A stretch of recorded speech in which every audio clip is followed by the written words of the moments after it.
Hello everyone, here we are with Upper St. Clair High School baseball, and we are at Boyce Mayview Field, and it's a great day for baseball with the sun shining, and it is Senior Recognition Day. And I'll be doing the announcing for that, so without further ado, let's get started. Here's the Senior Recognition announcements. Good afternoon and welcome to our final 2012 Upper St. Clair High School baseball game. Today is a special game in which we'd like to gather and recognize our 12 outstanding senior baseball players. Now, before we introduce the players from this year's 2012 Upper St. Clair baseball team, we'd like to recognize a couple of other seniors who've been integral members of the baseball program. Introducing first, our 3-year varsity scorekeeper, Matt Hess. Matt is a member of the Ski Club, Roller Hockey Club, and of course will be looking towards future plans in college, attending the University of South Carolina to study. Matt Hess. Next, introducing game day public address announcer for the past 3 years, Jesse Poljak. Jesse's school activities include student senator, athletes taking action, varsity soccer team, varsity baseball announcer, recreation basketball, and CYO basketball. His academic achievements include National Honor Society, highest and high honor roll. And Jesse will attend Penn State University in the fall to study business. Jesse Poljak. We would now like to honor our senior baseball team members and their parents for their accomplishments both on and off the diamond. It has been a pleasure to watch these young men grow from bright-eyed youth baseball players into the fine athletes and gentlemen that we see before us today. Now, we'd like to acknowledge all of the 2012 Upper St. Clair Panther baseball team members. First, number 10, outfielder Joe Anderson.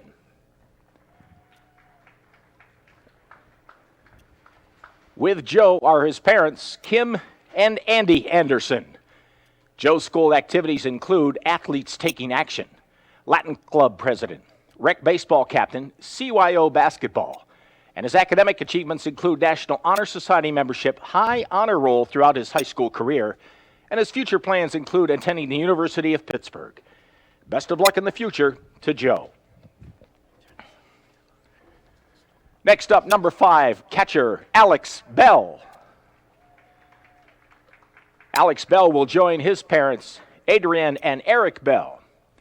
Alex is a 3-year member of the varsity baseball team. His academic achievements are highlighted by being a high honor roll student. Alex's future plans include attending St. Bonaventure University in Olean, New York to study business, and what else but to play baseball. Congratulations to Alex, and best of luck in your future endeavors.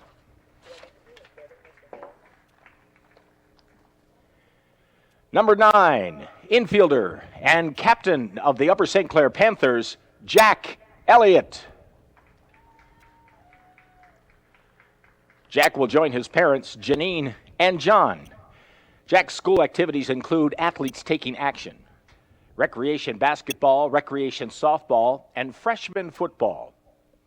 His academic achievements include high honor roll, the recipient of the 4-year President's Scholarship to Hampden Sydney College, and his future plans include attending that college to study business economics and play catcher on their baseball team. Congratulations to Jack, and best of luck to you behind the plate. Next up on Senior Recognition Day, number 13, infielder Tyler Feldman.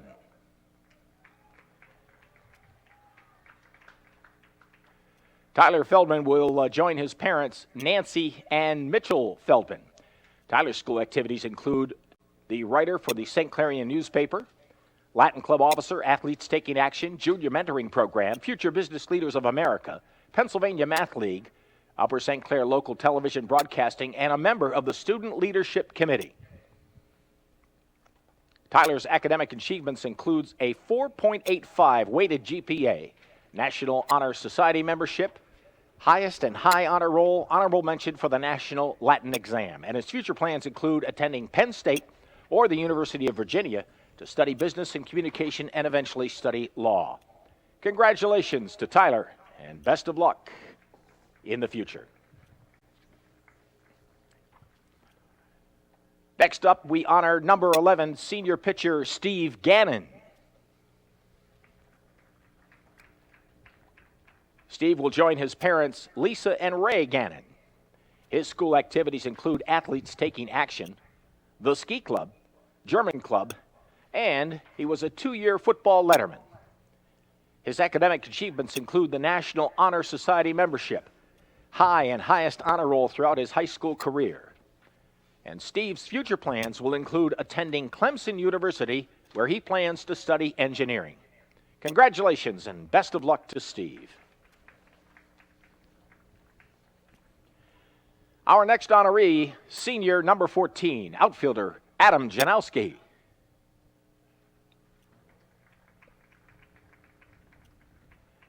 Adam will join his parents, Tisa and Rod Janowski.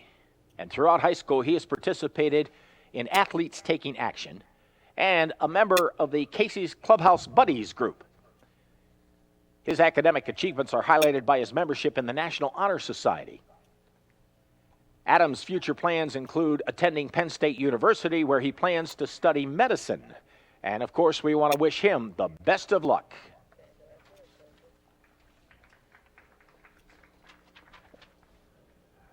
Our next senior to honor is number 4, shortstop and captain Shane McMurtry.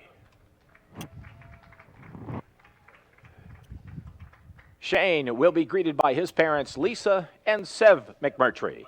His school activities include athletes taking action, student council senator, junior mentor, natural helpers, stock market club member, varsity soccer, recreation basketball, captain of the CYO basketball, and pickleball. Shane's academic achievements include National Honor Society membership and high honor roll. And his future plans include attending Penn State University to study business. Congratulations, Shane. Great job at shortstop, and best of luck to you in the future.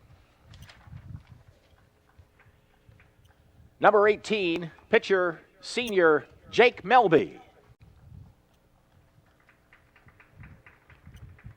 Jake will join his parents, Jackie and Tom Melby.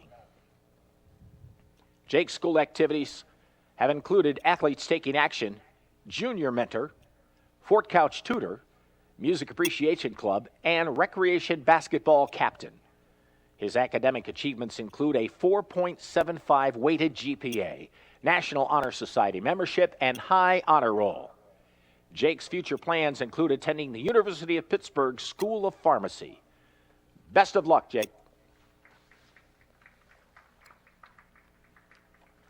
Next on our list of seniors to be honored here today, number 8, outfielder Troy Shepner. Troy will join his parents, Cindy and Mark Shepner. His school activities include the president of the Upper St. Clair School Club, Ski Club, recreation soccer, Kids Helping Kids, Future Business Leaders of America, and Sweater Month champion. His academic achievements include National Honor Society membership, National Merit Scholar finalist, and his future plans include attending the University of Pennsylvania Wharton School of Business. Congratulations, Troy. Best of luck to you in the future.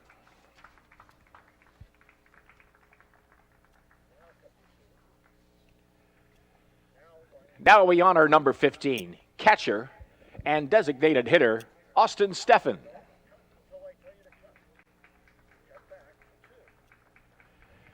Austin will join his parents, Esty and Todd Steffen. His school activities include student council membership, athletes taking action, a 3-year letterman in football, and the 2011 All-Conference linebacker, and pickleball. His academic achievements include National Honor Society membership, high honor roll, and the Dean's List of English. Austin's future plans include attending Baldwin Wallace College to play football and major in exercise science, and we wish him the best of luck in his future.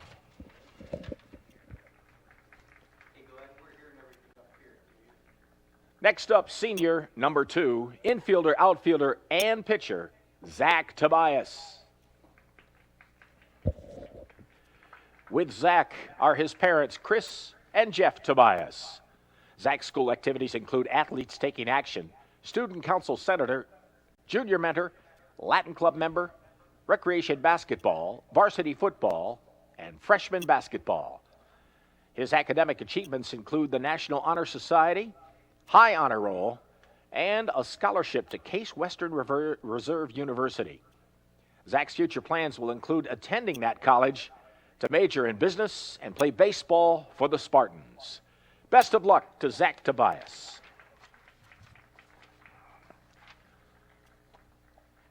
And next on our list of seniors to be honored here, number 3, pitcher, outfielder, and the captain of this year's Upper St. Clair Panthers, Mike Wilcox.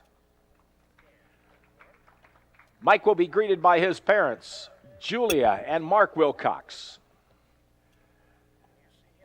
Mike's school activities includes jazz band, athletes taking action, football letterman, recreational basketball. And his academic achievements include the National Honor Society with a 3.76 GPA and High Honor Roll. And Mike Wilcox's future plans include attending Penn State University, and he hopes to play some more baseball. Best of luck to Mike. May all your pitches be strikes. Ladies and gentlemen, our outstanding baseball program is led by head coach Jerry Malarkey and assistant coach Dan O'Rourke.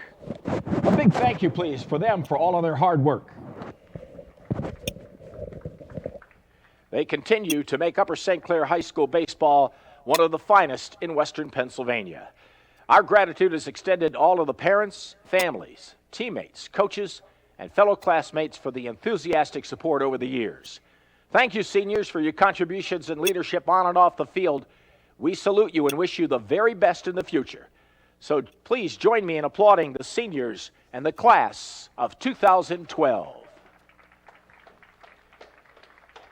Well, and there you go, Paul Conlon. That was quite a wonderful opportunity to say hello to those seniors and recognize them today as we get ready for our broadcast here today, because they will play a baseball game, and we'll have that for you in just a few moments after this pause.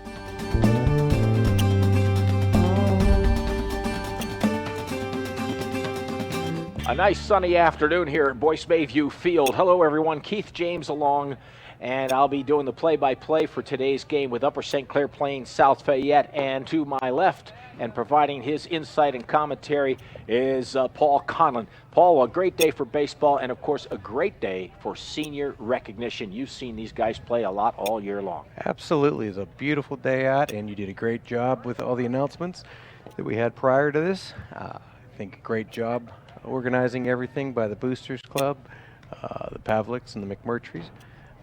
And players are on the field. We'll set the defense at this point in time as the Panthers are on the field. Starting pitcher today will be Mike Wilcox. Behind the plate, Alex Bell. At third base is Jack Elliott.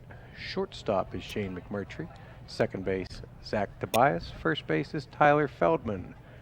Going around the outfield, Troy Shepner in left, Joe Anderson in center, and Adam Janoski in right field. All righty, so that sets it for the Upper St. Clair Panthers as, again, they come into this ball game. This is their last regular season game. This is actually a makeup since their last game was supposed to be Tuesday against Hampton. And there's the opening pitch from Mike Wilcox, and we know from previous experience Mike likes to use a lot of breaking stuff. That was a quick fastball inside, but he certainly likes to use a lot of breaking stuff, and he's not afraid to do that against the leadoff batter for South Fayette. There's one that didn't want to break for him. Yeah, they don't all work, do they? That's for sure. It's early warming up. Now, our last telecast here saw Mike Wilcox pitch a great game, but wound up losing, striking out 8. There's a hard shot liner down the right field line, making the turn, headed for second. South Fayette's going to have their leadoff man on with a clean double, stand-up double, and maybe got a shot at third. He has an overthrow. Here comes the third to throw. He's in there. An errant throw, it looks, on the turnaround of the relay from right field. Allows South Fayette to get their leadoff man to go to third. And I believe that error is going to go to Zach Tobias on that throw. That would be a good call there, I believe. So South Fayette starts the game in style. Nobody out, just getting underway here at Boyce Mayview Field. Looking to see what we can do here with some additional information on the South Fayette team. Again, this was a plug-in game that South Fayette was so gracious to come up with. As we have Zach Fauner is on third base. He hit the double, went to third. Right back to Wilcox now. And Mike goes over to first base, and there is one away. Now, the Aaron Fauner, I'm going to guess that's a brother situation there. I would think that might be the case. It's certainly not his dad. I can tell you that. That's for sure. So Aaron Fauner. And Mike Fetcher is stepping to the plate. All right, again, Fetcher with one away now. Looks to get things started for South Fayette. He looks at a breaking pitch. And that is down and in, but misses. And again, senior recognition day. It was nice for them to hold it off. They didn't have a choice. They were supposed to play Hampton this past Tuesday. And Hampton had to get a game in because of their situation going into playoffs. So Hampton had to cancel the game here against the Upper St. Clair Panthers and actually use Wednesday, yesterday, on our telecast to go play a game that they needed to get in to have their record square going into the playoffs. So as a consequence, Senior Recognition Day didn't happen yesterday, happened a day later. Yep. The guys are still seniors, and they're still enjoying. Yeah, regular WPIL play ended yesterday. Yep. All your section games had to be completed. That's why Hampton had to make the move. And the drawings for the playoffs will take place Friday night. We look forward to that, see where the Panthers Nice breaking ball. There's a breaking ball right to Elliott. He looks Elliott at the runner, throws hard to first, and a nice check of that runner on the 5-3, and the chopper over to Elliott.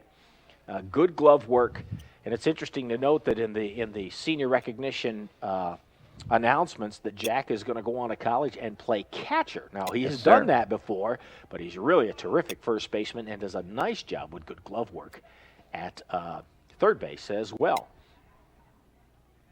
So here's Chris Sarnowski. Chris Sarnowski batting right-handed.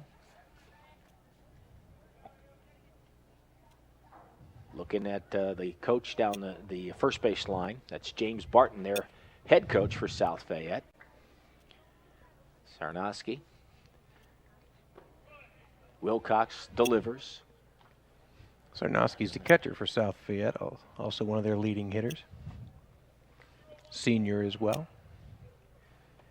South Fayette's having a nice year. They were off to a slow start, but they've battled back, and I believe they're going to win their section with a 12-2 conference record. They are, Paul, 12-2 in their conference, 13-6 overall as Sarnowski looks at a good breaking pitch from Mike Wilcox. No score, just getting underway here. Lead-off double from Zach Fauner. And Mike's then got a chance to strand him at third. That'd be nice. That would be nice for Upper St. Clair. Panthers got to work to make that happen. There's a foul back, and that puts the count at 2-2. Mike Wilcox using that breaking pitch again effectively as he has done all year long.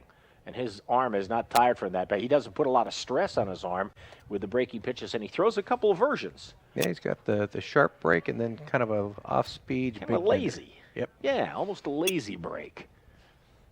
All right, here's Sarnowski now at the plate. He looks, that's low, and it just misses outside. It's a tough pitch to take right there. Well, he had to take it, and he did. He made the right choice. He made the right choice. Here's the full count. Something should happen here. Fauner with the lead at third. Foul ball. Up right in front of the plate very quickly. Alex Bell on top of it. Now, I lost track from the announcements as to who's going where, but I think Alex was going to study some engineering or something along those lines. Whatever the case, a lot of bright, not only good ball players, but bright kids. That's for sure. These fine young men. Missing outside. Alex Bell will be going to St. Bonaventure. And that puts us where in that full count situation. Nice strong lead by Fauner at third base. Out of the stretch, Wilcox, breaking pitch, right over to Elliott. Quick bobble, quick recovery, long throw. Nice play, He's got him. Beautiful play. They strand the runner at third. Get out of there, no runs. So no runs, one hit, the one error, and nobody left. Bottom of the first coming up for the Panthers. Don't go anywhere. Well, the bottom of the first coming up here in the final regular season game. It is a makeup game, but it still falls within the confines of the regular season, with, again, the playoffs just a few days away, and the Upper St. Clair Panthers with their senior recognition day. And here's a senior, Paul, coming to the plate to lead things off that we have watched over many years. This young man is very talented. And Shane McMurtry leading off for the Panthers today. Shane's having a very nice year. Shortstop with great hands. We've seen him make some sharp plays, and he can hit the baseball. And he's got a 375 average so far this year. And solid season. And speed on the base pass, which is where you want to go. We'll see if he can do that. South Fayette now on the mound, Adam Nietzsche. And behind the plate, the batter, the other side of that battery is Chris Sarnowski. He's the catcher. We look at a 1-1 now to Shane McMurtry. Breaking pitch misses up and in. And our catcher for this afternoon is Chris Sarnowski. Third base, we have Jake Quattro. Shortstop, Aaron Fauner. Second base is his brother, Zach Fauner. Of course, I'm making an assumption there. And at first base, we have Blake Barker. Round out the outfield. In center field, we have Mike Fetcher. In right field, we have Nathan Smith. In left field, Tyler Goodwin. Here's another pitch. I have to say, Adam Nietzsche got a little something on this. Yeah, he's got good velocity. He has got good velocity out here to start this day. He is just a junior. So you'll see him again with South Fayette, so they could be building on that success over there. Again, that 12-2 record within their section. There's a sharp ball hit right up at the shortstop. Aaron Fauner had shaded over almost to second base. Get a little scouting in there, and it does a quick 6-3 to sit down Shane McMurtry. And that'll bring to the plate the captain for the Panthers this year, Mike Wilcox.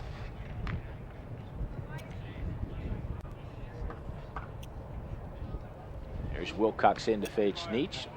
Mike's having a nice year, currently batting .389. Good breeze. In case you cannot tell, there is a good, strong breeze blowing here. Bright sunshine, nice day. A little bit on the cool side, but a big breeze blowing hard from center field over to right field, pretty much across the diamond. And I think that could affect some fly balls hit to left field and knocking them down if anybody comes around on that. But that wind is strong right now. The flag out in right center is pretty much straight out. A couple of puffy clouds up there, the cotton ball kind. There's a breaking pitch. This is inside. Sarnowski has to stand up and get it. Defense is playing very aggressive to where the pitch is supposed to go, and it's inside. Shortstop and third are coming 3-4 steps towards the first base side, as they did again. Yep, and they made that shading. It's interesting that third baseman is moving. You'll see the shortstop do that sometimes, Paul, but to have the third baseman move as well opens up a huge gap down the line. Yeah. So if there's some scouting that South Fayette's done that says Wilcox isn't going to pull, then they can get away with that. But if he pulls that ball, clean double. That's for sure. The other thing we're seeing is a little bit of movement from left and also the center fielder on each pitch.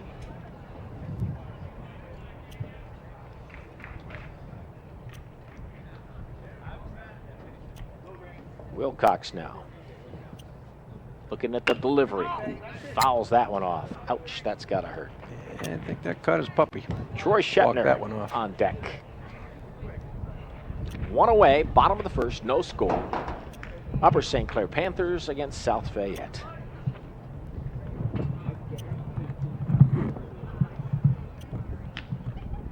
again, Mike Wilcox at the plate. Looking at a big count, looking at the delivery from Nietzsche. Checks on that one. They're going to say he clipped it, and that Sarnowski hung on. So it's a strikeout. Call that one swinging, and the catcher, of course, gets the put out on that tip, and that'll bring up Troy Shepner now with 2 down.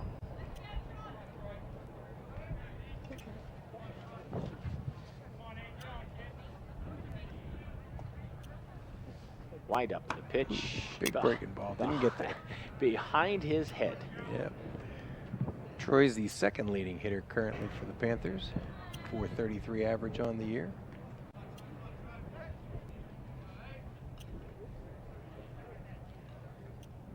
Had a very solid, very consistent year. Solid line drive hitter. Good young man, too.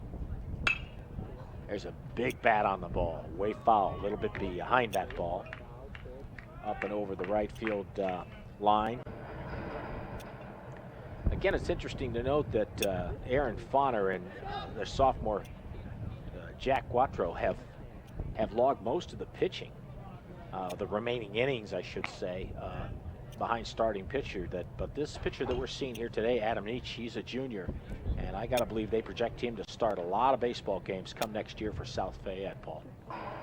He looks pretty good so far. So far, got a lot of the zip on the baseball. Shepner, shot. nice one. He's got a shot. It is back into right field. Nathan Smith settles under it, and that is the end of the first inning. So the Panthers get no runs, no hits, no errors, and nobody left. Inning number 2 in your ears and eyes in just a moment or two. Warm-ups from Mike Wilcox here in the top of the second inning. No score, with South Fayette coming to bat now. And their leadoff hitter will be number 22, Mike Sawiski. Any idea how to pronounce it? I don't want to would be my mispronounce guess. I'd say Sawiski. Alrighty. Interpret number 7's writing as that's a V. That looks like a V to me. So no offense, but we apologize to the Sawiski family if we've mispronounced that. That's what it looks like to us. Anyway, he's playing. They have him listed down in right field.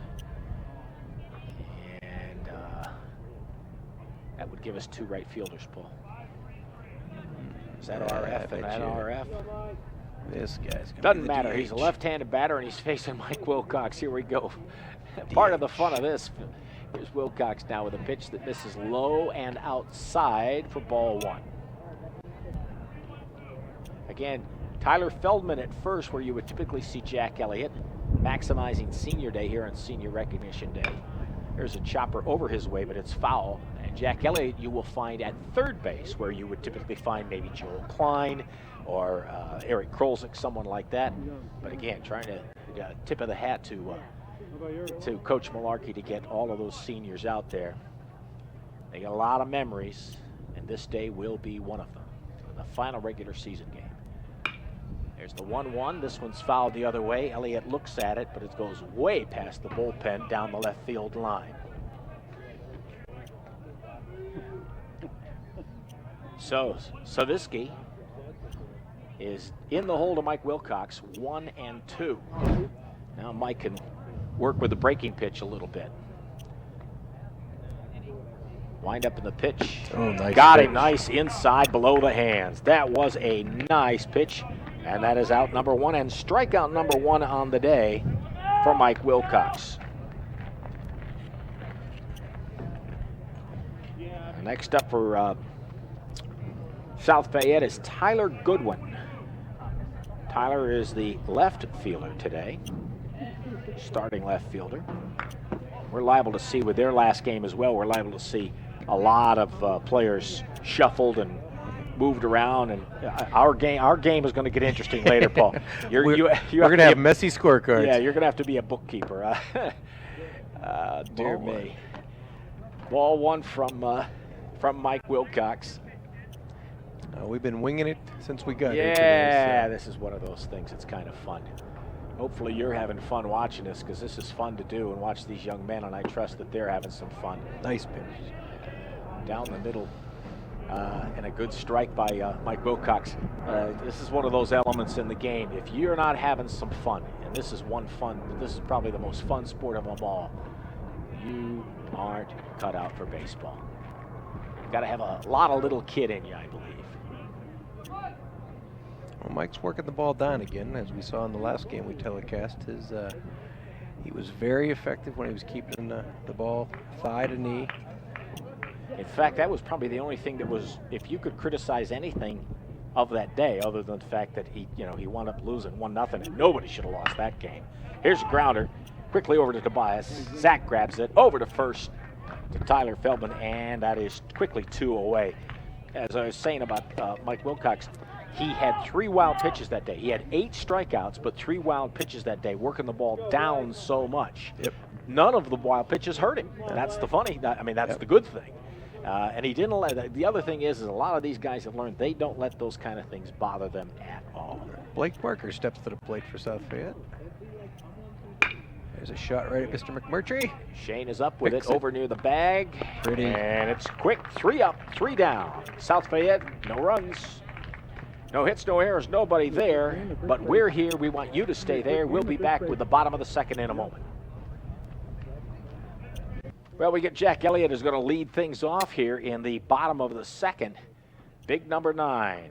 We've watched him for a long time, play a lot of sports, and have a lot of success. Be nice to see if he had some right here. Starting third base for today's game.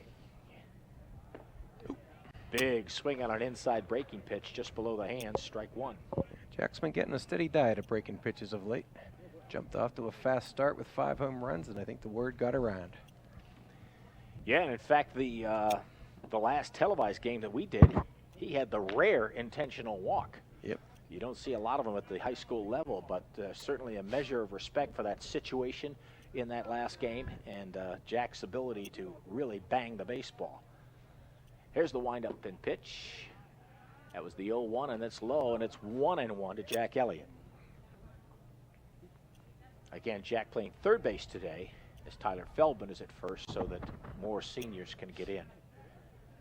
Brilliant sunshine, a few puffy clouds, and a good strong breeze. Here's the 1-1, and that breaking pitch catches the outside corner. And it's 1-2. Jack's got to go a little defensive now. I got to believe typically a lot of players in this situation, Paul, would choke up a little bit. I don't think he's going to choke up much. Nah, not Jack. He's got a good smooth swing, very powerful. And for a big guy, quick hands. That ball is inside, and it's now 2-2. Again, Adam Nietzsche on the mound. Chris Sarnowski behind the plate for South Fayette.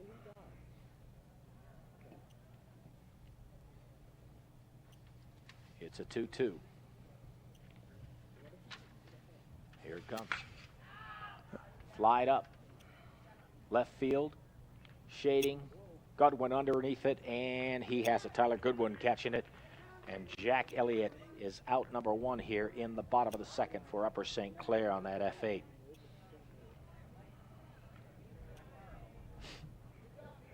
So now we quickly move on down the lineup. For the Panthers, senior Alex Bell, their catcher. Alex Bell, Panthers leading hitter at this time, hitting a very respectable .508 on the year.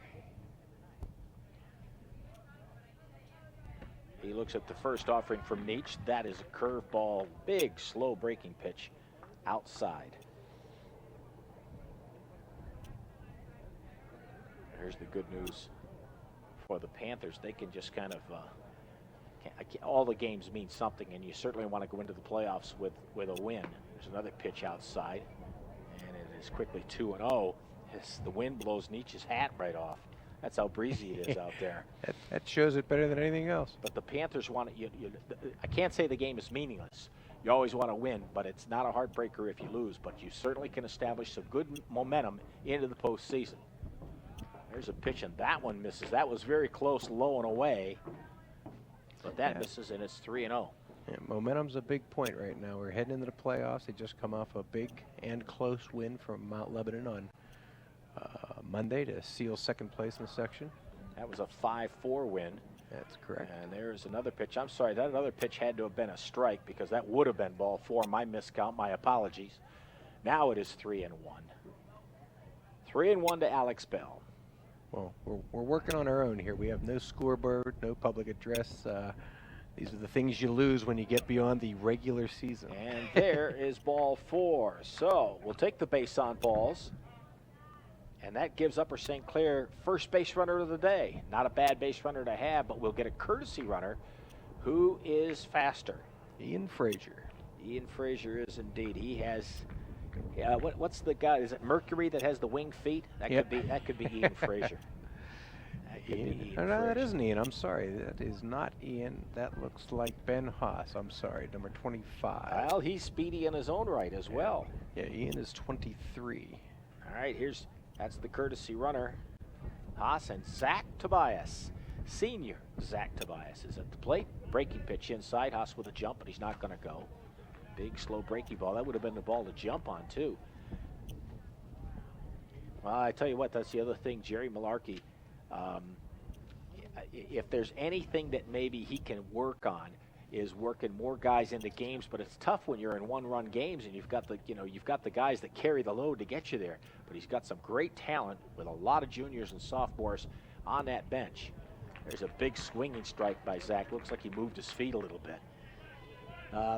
And it'll be interesting to see what those guys have done with the games they've been in, particularly early in the season, Paul, when they had the big wins. You know, they were racking up 10, 12, 15 runs.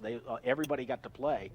But now, when to get down to the nitty-gritty, Tobias moves it right down the third baseline, just foul of the bag. That would have caught him on their shift. Wow, it would have had him. Exactly what we were talking about with that third baseman moving over. Yep. Now, whether Zach Tobias was trying to do that or not is another story. A slow roller down the line, it just went wide of the bag. Haas was moving. Ben Haas, again, the courtesy runner for Alex Bell at first base. And he was moving. He could have easily been to third base at the speed of that ball if it had stayed fair, but it did not. Here's a pitch right down the middle, and that will be strike 3 as Zach Tobias goes down looking. That is the second strikeout of the day for Adam Nietzsche of South Fayette. We're going to have to make some moves. What we got earlier was not quite right. We've got Joe Anderson up now. All righty. We will take Joe Anderson next right after Zach Tobias. Joe, the center fielder. Really, for a couple of years, he's put a lot of time in the outfield. Joe has also, over the years, as he's grown, he's pitched. He's played, again, another very talented young man. Joe has been able to play a lot of positions, but center field is where he has fit in best with this Panther ball club. 2 down now. Haas is moving. Here's the throw down. It looks like it's in time, and it is a caught stealing. Nice throw from Chris Sarnowski, the catcher for South Fayette. So Ben Haas goes down, caught stealing, and the St. Clair Panthers will start the next inning with Joe Anderson back at bat with a clean slate. We'll come your way with the top of the third in just a moment. So leading off the top of the third, it'll be Jake Quattro, the third baseman for South Fayette, to face Upper St. Clair's Mike Wilcox. And Jake Quattro, again, is one of those guys who also looks to figure into the future. He is just a sophomore, and he will pitch as he looks at the first offering up and away for ball 1. He's playing third base today, but can go to the mound. So Jake Quattro is your batter right now for South Fayette. Just joining us, no score, senior recognition day for the Upper St. Clair Panthers. And Mike Wilcox, the senior captain, is on the mound with a good high pitch. Quattro waves through it, and it's quickly 1-1.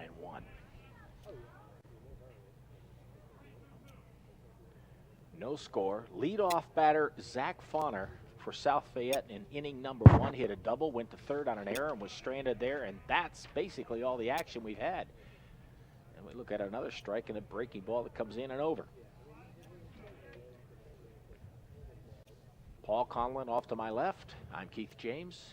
The sun is shining, the wind is blowing, and there's a ball hit right to Shane McMurtry. Down, up, throwing nice. Over to Tyler Feldman, and that is quickly 1 away.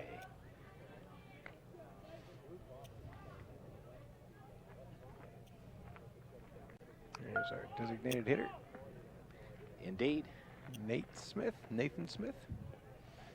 Now, the Lions have had an interesting year this year. They got off to a slow start based upon what I got off the Post-Gazette. 2-6 to start the season. Nate Smith looking at a pitch in at the knees. Ball 1. 3 of those losses, however, were at their Southern tournament down in South Carolina, the Wheels Invitational. But since then, they've been on a bit of a roll, 13-2. Yeah, if you're going to lose anywhere, lose where it doesn't hurt you as much in the section. That's for sure. Section play, they've been very good, and as we said earlier, 12-2, winning their section in the WPI. I believe they're AAA or are they AA? Double A. They are double A. Double A, yeah. Mm-hmm. We could yell down to Jim Barton, their manager down there. He's a nice fella. Absolutely. Got the young boys in line. You know, he's a good sportsman-like team.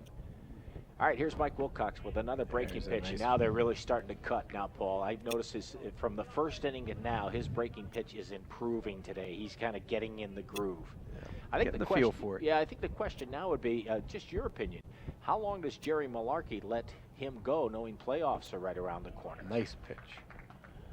If I were guessing, I would think that the regular starters are going to get three innings. 4 innings, something like that. Then he's going to start working people. Well, that'll be fun. Stay tuned. We get to say a lot of Upper St. Clair names. We'll say some South Fayette names as well, too, like top of the order for them, Zach Fonner. Zach Fonner, again, double in the first, went to third on a throwing error, but was stranded there.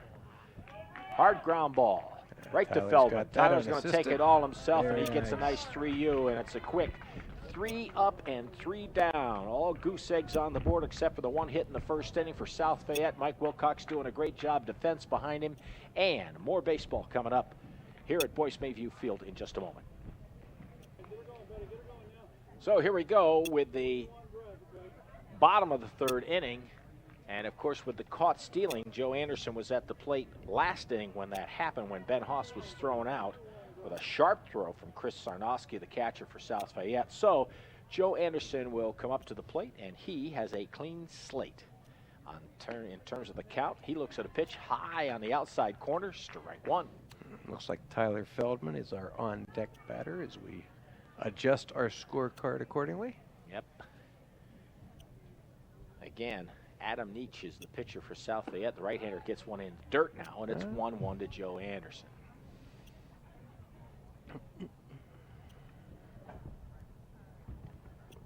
Scoreless. Panthers and the Lions of South Fayette. There's a swinging strike for Joe Anderson. Looks like he was behind that pitch a little bit. I think that breaking ball fooled him a little.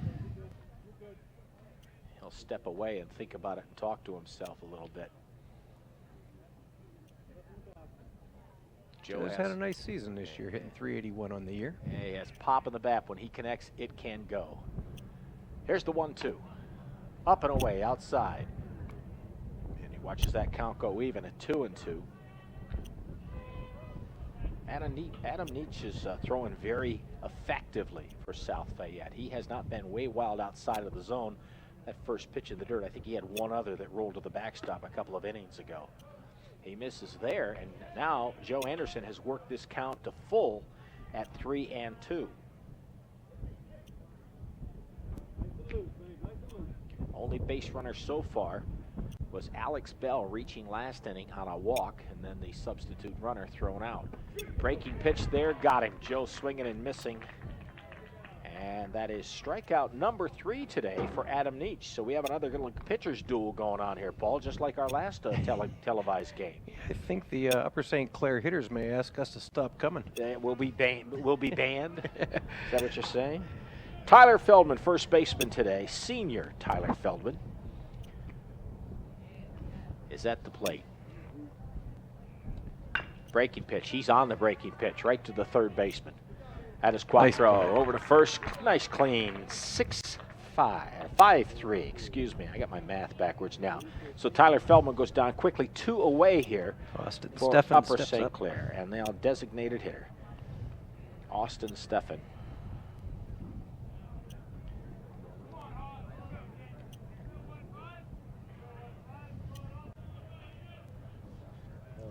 Here's Austin now. Big breaking ball. Ducks down as it comes head high.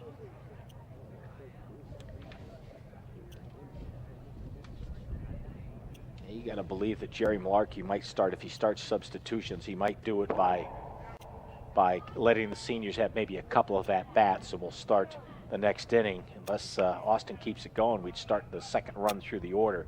Maybe the substitutions will start after that. Depends upon that and positions. It could be. Could be. Let's see here.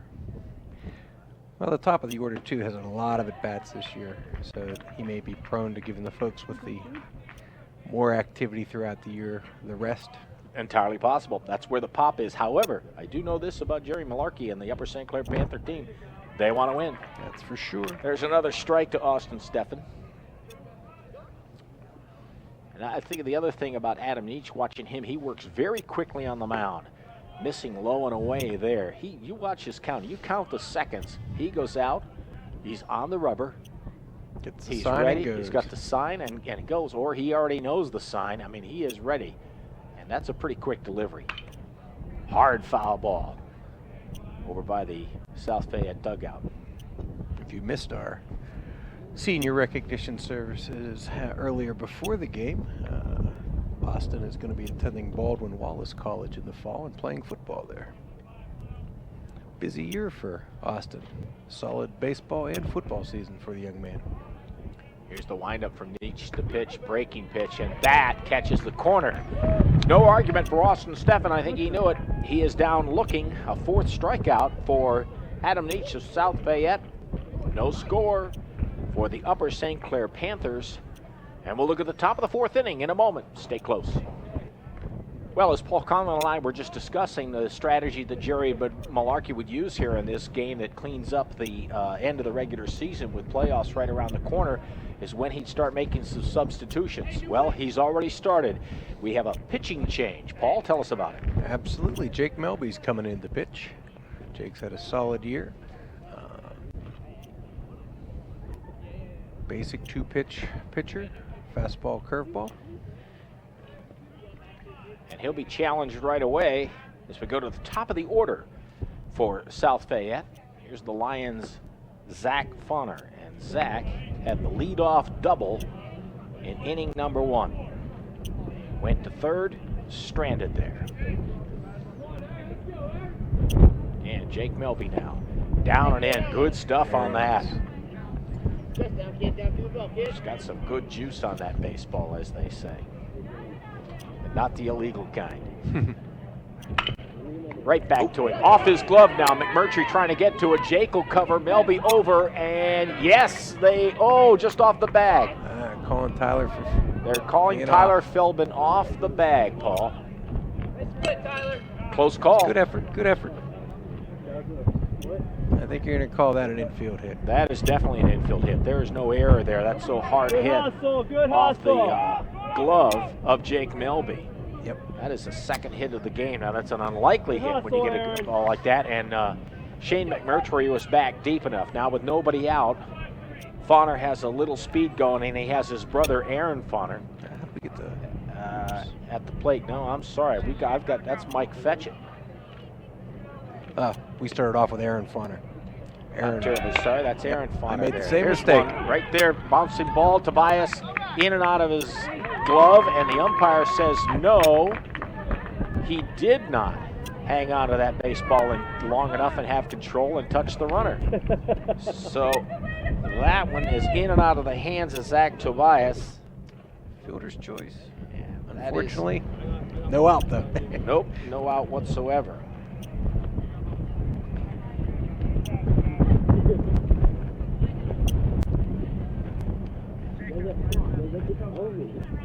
Unusual start.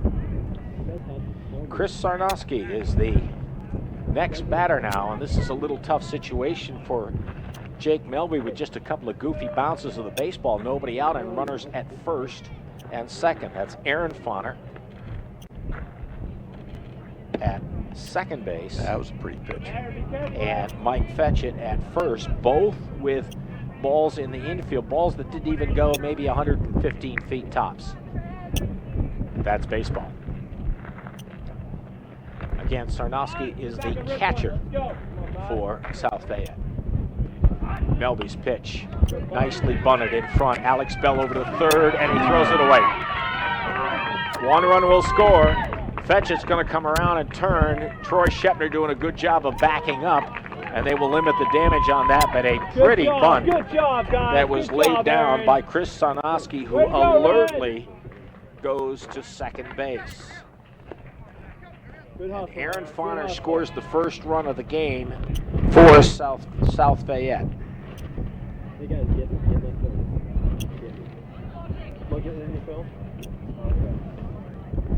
So Jake Melby comes in and some hard luck on just some tough baseballs. He got a total of baseballs that none of them went to the outfield. So now nobody out, runners at second and third. That is Mike Fayette standing at third base and Sarnoski at second. The batter, Mike Saviski.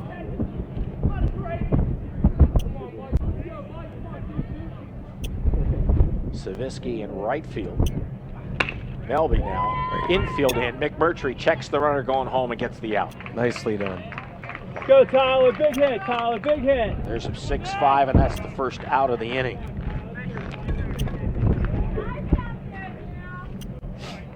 Go Tyler. So South Fayette making something happen here. Keep the infield in. Big hit. Left fielder Tyler Goodwin, number 21, comes up to the plate. Everybody in on the grass all the way around for Upper St. Clair. Melby looks, delivers, clipped away, foul. Nice pitch on the outside corner. Trying to keep that ball away. Adam Janowski out in right field is shaded in just a little bit, just in case there's a flare. He's got to watch that line with a ball that goes outside. If the batter's behind it, he's going to hit that ball down the line. There's a bunt and a nice squeeze. Play. Nice squeeze is going to work. Can they get the out? They do. Shane McMurtry up, gets the out, but a great sacrifice bunt by Tyler Goodwin. That is a 6-3 sacrifice. Tyler Goodwin laying down the bunt and getting the RBI. Where to hustle, guys? Where to hustle? Now it is a 2-0 ball game as Mike Fayette scores, and Sarnoski quickly goes to third base. Blake Barker, the first baseman. The left-handed first baseman is your batter. Jake Melby out on the stretch. Quick throw down, a snap throw by Alex Bell. Does not get Sarnoski. He goes back very quickly to third.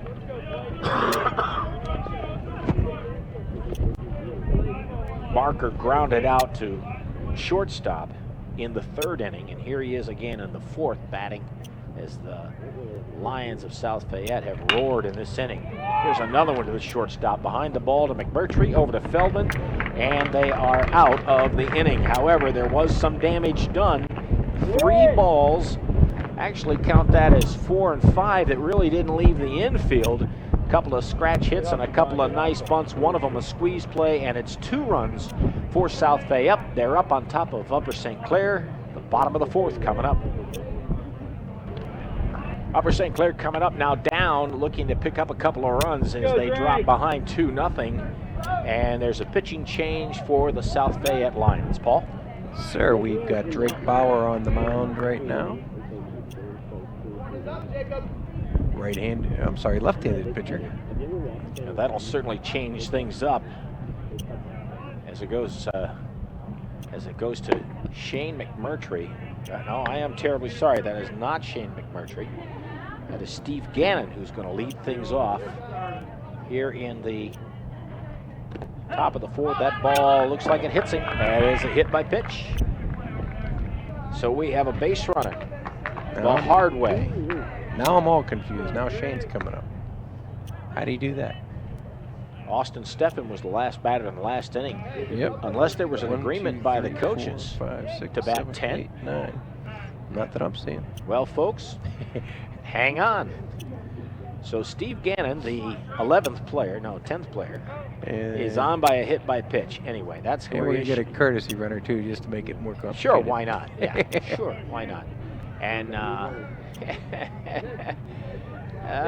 my! And the courtesy runner looks like Ian Frazier, runs like Ian Frazier. spells his name like Ian Frazier, so I think that's who it is.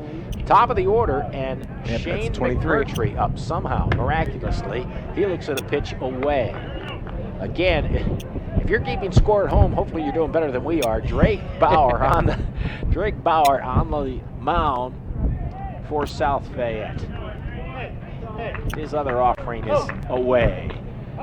And there's a time called now. There's going to be a little conversation at the mound as Jim Barton is going to go out and try and make sure he has Drake Bauer settled down here.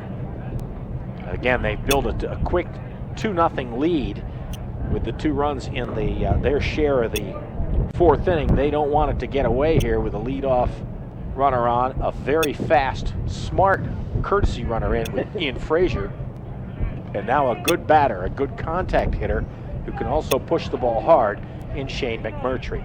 Quick conversation, and here we go now. 2 balls, no strikes. That runs the count to 3-0 by my calculation, Paul. That is correct. And Steve Gannon substituted in. There's Steve the walk. is hit by a pitch, and there is a walk to McMurtry. So we have now a kind of a duplication in a way with 2 quick runners on as Shane McMurtry draws the walk. That'll bring on Wilcox Mike steps to the Wilcox. Wilcox with ducks on the pond and no one out. Frazier, the courtesy runner at second base. McMurtry on his own with a walk at first. Mike Wilcox at the plate. The offering from Drake Bauer is inside again. Now his last 5 pitches have all been balls, so he is a little bit rattled. Left-hander winds and delivers, misses up high, in towards the eyes of Mike Wilcox. Third baseman is in. Jack Quattro is in a little bit with toes on the grass. Everyone else is pretty much in straightaway position defensively. There's a pitch that's on the outside corner. That one's called a strike. Yeah, we don't have much information on Drake Bauer. Looks like a bit of a crafty left-hander, not overpowering. He's working. There's an offering that's up behind first base. Looks like it's drifting. There's that wind, Paul. Yep. Otherwise, that's an easily caught fly ball, but this is a stiff wind here that's at the Boyce Mayview Complex today, and it's blowing in that direction and just pushed that ball out of play. That's good news for Upper St. Clair. Yeah, you can see the first baseman had settled under it, and then he had to get on his horse again. You can see him moving, absolutely. Just got about a foot beyond the fence. And we're looking at a 2-2 count. Mike Wilcox gets set. Again, Mike, the starting pitcher for today's senior recognition game. He fouls That's one for us. right up there. Jump on that, will you? And noisy, too.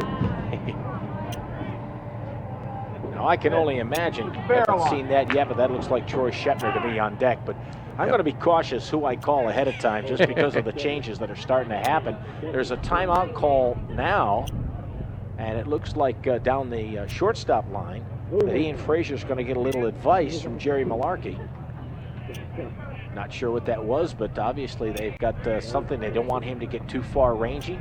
Ian is very aggressive, and he's liable to get himself out there maybe a little too far. Maybe Jerry saw something in a pickoff move that might be formulating, or the way the infielders are moving, or he's calling for that right there. There's a play that's going to go to first base. The runners are moving, and everyone is safe. That is Mike Wilcox chopping the ball down the third base line, kind of chopping bunt swing, so to speak. Frazier was moving before the ball, and now we have Jim Barton asking the umpire if he didn't see that ball. He's claiming the ball hit Mike Wilcox. And there's a conversation right now between the manager for South Fayette, James Barton, and the umpire. He is claiming that it hit him. Now, if so, there's a book rule that covers that. If a batted ball hits a runner in fair territory before it has passed a fielder, or a fielder's had a chance at it, that runner is out. That is Rule 7.09G. We saw that in our last game, Paul, when Mike Wilcox was called out. It was Mike Wilcox again. Yep. Nonetheless, Mike is on. That one's going to be scored a fielder's choice, by the way. Don't see that happen or even get questioned. No. 2 games in a row. No, but Barton was questioning that. And actually, we had a one in the Mount Lebanon game on Monday as well. Really? Yep. Well, I did not see that game. Wasn't able to attend. This one now. Bauer backs off. Again, Troy Shepner in, the left fielder, and the bases are loaded with nobody out, and Bauer misses inside. So St. Clair has a lot going on here. Boy, a base hit would be huge. Just a base hit, that's all Bases we need. are full. Troy Shepner up. Nobody out. Jack Elliott would be on deck. There's a There's nice a ball. shot. That looks like it's Get in the going to gap, fall. get in the gap. Center fielder hustling. Cannot get it. That ball is going to go. Back up from the right fielder. Frazier will score. McMurtry will come around and score. And that is a clean double by Troy Shepner with 2 runs in and 2 RBIs. And it's a 2-2 ball game. Troy Shepner doing the job. Very nice. Very nice. Troy's having a great year. Very consistent line drive hitter. Came through with the bases loaded there. Great effort by the center fielder for South Fayette, Mike Fetchett, to go over and almost get to that ball. He had a long way to run. Plus the wind was taking it away from him. The wind was taking it away from him, that's for sure. This is great now. Jack Elliott for the Panthers steps in. Nobody out. And nobody out. That's the real key right there. Our number 1 RBI man. Nice pitch there by the young man. That was a good-looking pitch. And So Jack's leading the team with 32 RBIs this year. The substitute runner, Ian Frazier, scores after Steve Gannon got hit by the pitch to lead off the inning. Jack's under it. That's popped up on the third base side. Catcher's coming out. Ball moving around with that squirrely wind, but Chris Sarnoski stays under it to get the pop out, and that's the first out of the inning for Upper St. Clair. 2-2 now in the bottom of the 4th. St. Clair still batting, 1 away, runners at second and third. That's Mike Wilcox on third, and Troy Shepner on second base. That should bring up Alex Bell. He looks at a pitch that rolls away. Sarnoski. Bauer comes in to cover. Nobody's going to move there. You're at home. You want to play it a little bit safe here. See that if they can't get a big inning going. So they still got good bats behind Alex Bell.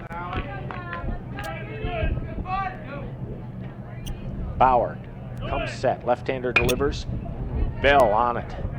It's going to go to short left field. Here's the tag and the go and the throw. Looks like it's going to be offline. There's a play at the plate, but he is safe, and Mike Wilcox steps over very neatly. That was a very close play. Very close play at the plate, and the runner does move up from second base. So St. Clair, while they get a sac fly out of Alex Bell, pulls them in the lead, 3-2. They pick up another run and go into the lead. Absolutely.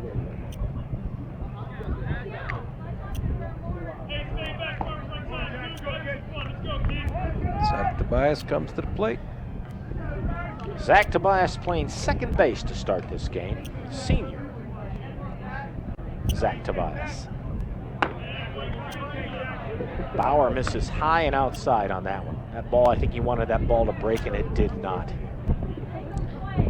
That would be Joe Anderson looking to go on deck. And again, we've got a runner at third base. There's a nice base hit. Here's another run for Upper St. Clair.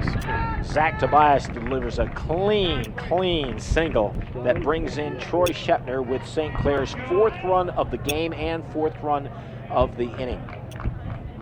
They take lead now, 4-2. Looks like Adam Kraske coming in to run for Zach. Zach's been hitting the ball well of late. He's got his average up over 400. Had the big game-winning hit on Monday against Mount Lebanon. Joe Anderson with a strikeout last inning, swinging at a big breaking pitch. Now up with a runner at first and 2 away. But a good inning for Upper St. Clair. Bauer delivers and misses outside.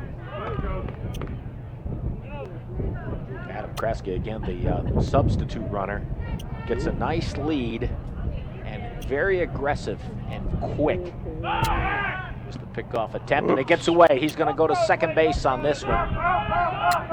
And that should have been caught by the first baseman, Blake Barker, so he's going to wind up with an error on that one. That ball was not thrown that hard. Yeah, I'm in agreement with you there. Yeah, and it was up out of the dirt, so Adam Kresge, running for Tobias, goes over to second base. And here's a scoring opportunity. Joe Anderson gets a base hit. He can get an RBI, particularly with how quick Adam is. Jerry Malarkey keeping everybody on their toes. Might have Kresge moving here. If Anderson can get the bat on the ball, and not with one that's that far outside as he draws the walk. Now that puts an easy force at any one of the bags for South Fayette. But they've got to deal with Tyler Feldman, who can put the bat on the ball, Paul. Yeah, Tyler's got a good opportunity here to get some RBIs. Pitcher's struggling. Leaving everything up. He is having some Could trouble. give you something to drive here. We look down to our right to the bullpen for South Fayette. There is no action in their bullpen. So they're going to let Drake Bauer continue to work here as he's struggling a little bit. That ball is right on the top of the zone. That was a good pitch. Chris Sarnowski looks like he's going to throw down to first, but does not. Blake Barker wasn't in behind the runner enough to even merit a throw. There's a foul ball. That's up behind and out of play. Tyler Feldman, in the last inning in his first at-bat, hit a sharp ball to third base. It was cleanly fielded and he was thrown out in a close play at first. But he got good lumber on that ball. He looks at this offering now. Outside in the dirt a bit. No runners are going to move. I believe we're 3-1 here. St. Clair has responded nicely after giving up those 2 runs on some goofy stuff that can happen in baseball. With none of those balls left the infield. And now they have responded nicely with some good hits and good base running. They are ahead. 4-2. Drake has worked the count full. Let's see what Tyler can do with the full count pitch. He's got a bear down. So does the pitcher. Here's the windup. Throw. Oh, he got a lot of that ball. That is going deep in the left field. Goodwin is coming under it, and he ranges nicely to make the final out of this half inning. When that was hit, I thought he was playing a little shallow. Well, he hit it into the wind as well, and that may have knocked that ball down. Nonetheless, Tyler Goodwin ranged it down for South Fayette, but Upper St. Clair picks up 4 runs and the lead, 4-2. Top of the 5th coming up. Stick with us. Old Glory will show you how breezy it is here today at Boyce Mayview Field. And that may have accounted for that fly out from Tyler Feldman to end the bottom of the 4th inning. But here we are into the top of the 5th, and there are a few defensive changes out in the field for Upper St. Clair, Paul. Yep, we have Eric Krolzik coming in at third base. Jack Elliott jumping across the diamond and going to his regular position at first. Tyler Feldman going to get a little bit of a rest. All right, and we will start with number 4, the third baseman, Jake Quattro for South Fayette. And out on the mound again for Upper St. Clair, Jake Melby. There's a chopper, called foul. Getting nervous about those weird balls in the infield. Yeah, very strange. I mean, if we can replay that, there's no way to score that really. But I mean, the first ball is this strange chopper in the last inning. The next one goes to Zach Tobias, and it hops over his glove, and he grabs it. And the umpire says he didn't control it long enough to get the runner. There's a bunt, and then a ball down the third base line that just barely goes to third base, and then another bunt. So you got 5 balls that really never left the infield, barely, and they managed a couple of runs. That's what makes this game so much fun. All right, Jake Melby again working. Nice breaking pitch inside, and that is a nice strikeout. Jake Quattro goes down swinging with a hat.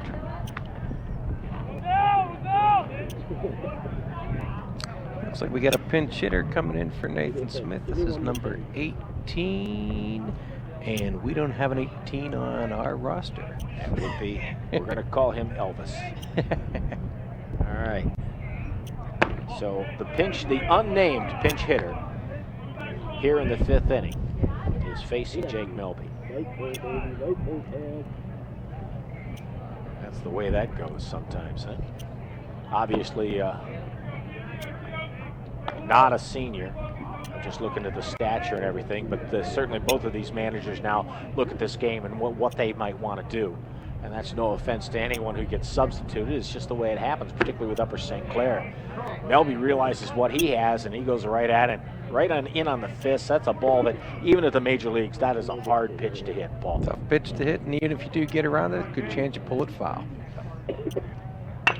Run right over the plate. McMurtry in, sets, throws in the dirt, and Nice pick scooped by nicely Jack by Elliott. Jack Elliott. So there's quickly 2 down, and we should be going to the top of the order now. That was a pretty backhand pick by Jack Elliott.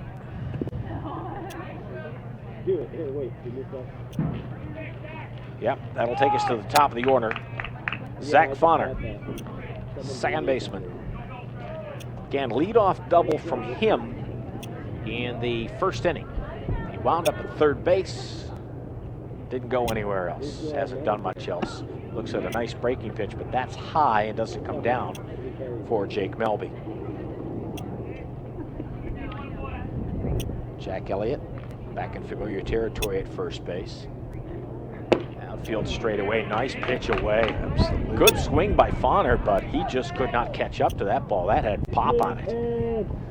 Had a nice little tail. I think he started that about middle, and it ended up just on the outside of the plate. Little movement on the fastball never hurts, Another especially one. if it's late stuff.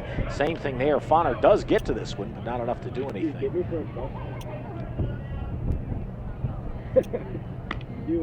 Alex Bell still working behind the plate. He started with Mike Wilcox on the mound. Mike did a nice job, and now he has gone to the bench, and on the mound duties have gone to Jake Melby here. This is his 2nd inning out there. This one misses in. And this will be 2-2. It's 4-2 on the scoreboard. The Upper St. Clair Panthers are on top.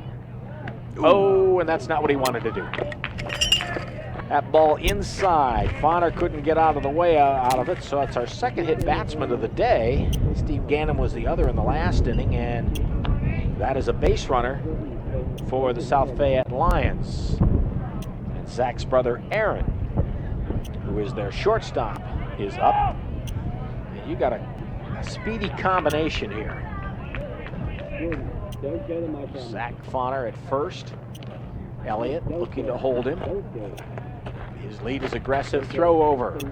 That's just an exercise to let him know that you know he's there.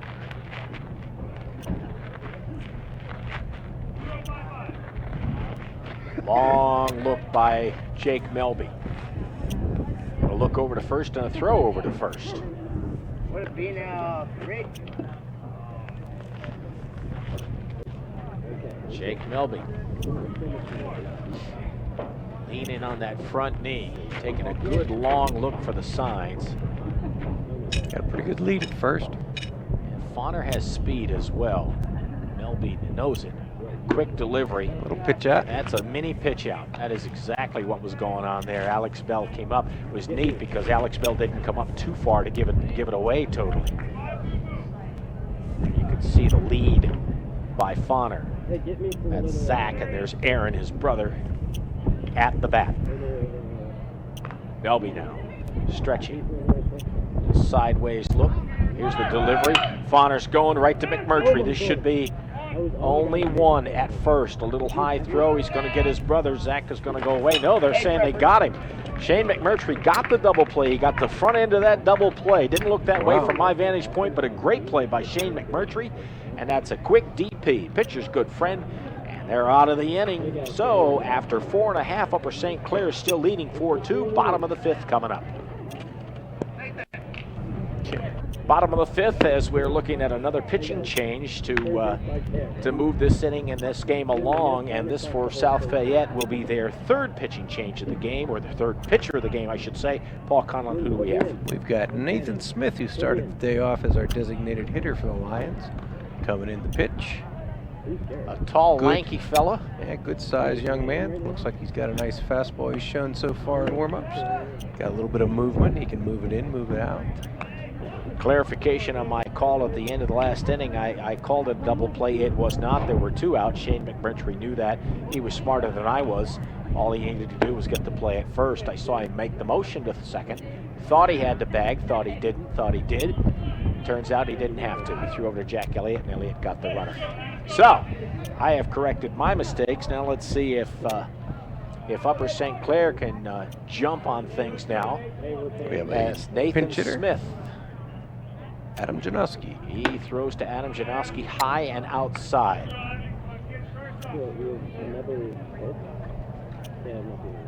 Adam Janoski, of course, starting the game in right field for Upper St. Clair. He looks at a pitch down.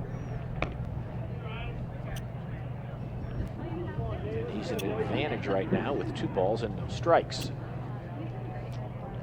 Third pitcher of the day for South Fayette. Inside corner, missing again. Adam Janoski in for Austin Steffen. If you missed our earlier part of the broadcast for senior recognition, Adam is one of the seniors being in that ceremony. Adam will be going to Penn State to study medicine in the fall. On deck. I won't say. I'll let you cover that. How about that? All right, there's a leadoff walk by Adam Janoski, and that brings up number 12. I don't have him on my roster, Paul. Who is number 12? That would be Joe Conlon. Yeah, that's his son, Joe Conlon, up there. And this is interesting because Joe is a left-handed batter. You got your leadoff runner behind. He has speed. Adam Janoski has speed. And if Joe can hit behind the runner, you could, with his speed, wind up with a runner at third base. Now the question is he batting for Steve Gannon? Is he batting for Shane McMurtry? I'd say he's batting for Gannon. Gannon, okay. So it looks like maybe Jerry Malarkey went with a lineup of 10, something that was lost in the pregame shuffle. And we apologize, folks. We're trying to keep it as clear as we can. All right, there's another pitch outside. There's Joe Conlon down on the field in the batter's box. He looks at one up and away. He's got to be patient. Make the best of his abilities, but still, this is one of those situations you'd like to hit the ball, but you'll take the walk. Adam Janoski just walked to find himself at first base. This one's down the pike, and that will be strike number 1. I think we might be 2-2. You think that other one was a strike? I think he may have called. Well, we'll find out now. Here's the pitch inside, chopped towards short. Going to be a tough play, and he can't handle it, and handcuffs him over at shortstop. Aaron Fonner got handcuffed by that bouncing, chopping ball hit by Joe Conlon, and that is a base hit, and that advances the runner. I cannot give that ball was jumping so much it was like a jackrabbit ball. I can't assign an error to Fonner on that.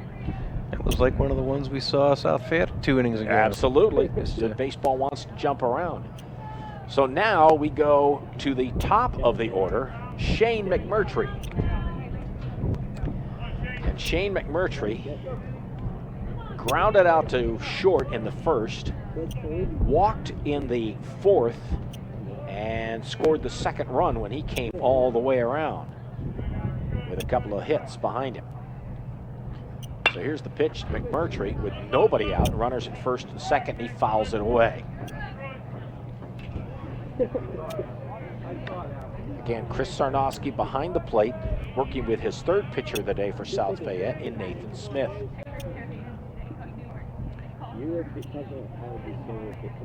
Mr. Janoski out on second for St. Clair with the leadoff walk, and Joe Conlon with a hefty lead at first base. There's a There's a hard shot. hit Oh, ball, and it that hits hit the the ump. umpire. Oh, that had That to is hurt. part of the game, and that is going to be a base hit. Just above but the knee. That umpire got caught in the knee, and they are going to go out, Jerry Malarkey, quickly out to see if he is okay.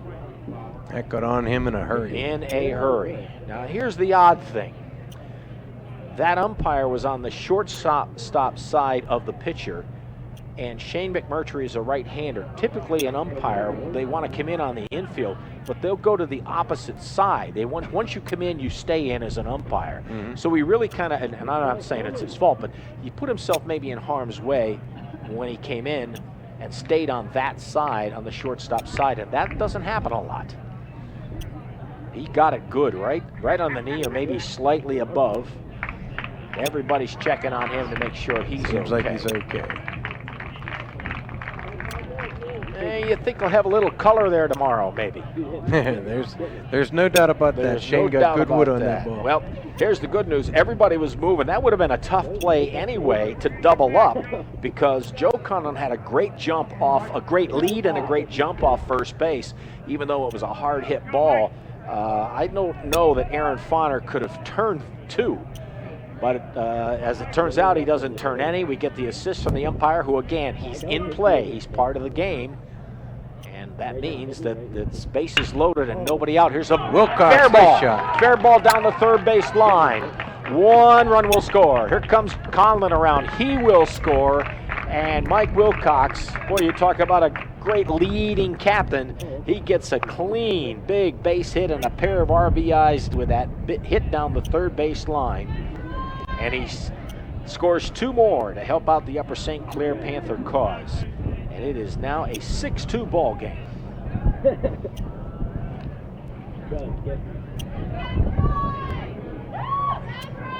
Troy Shepner will come up now with runners at first and second.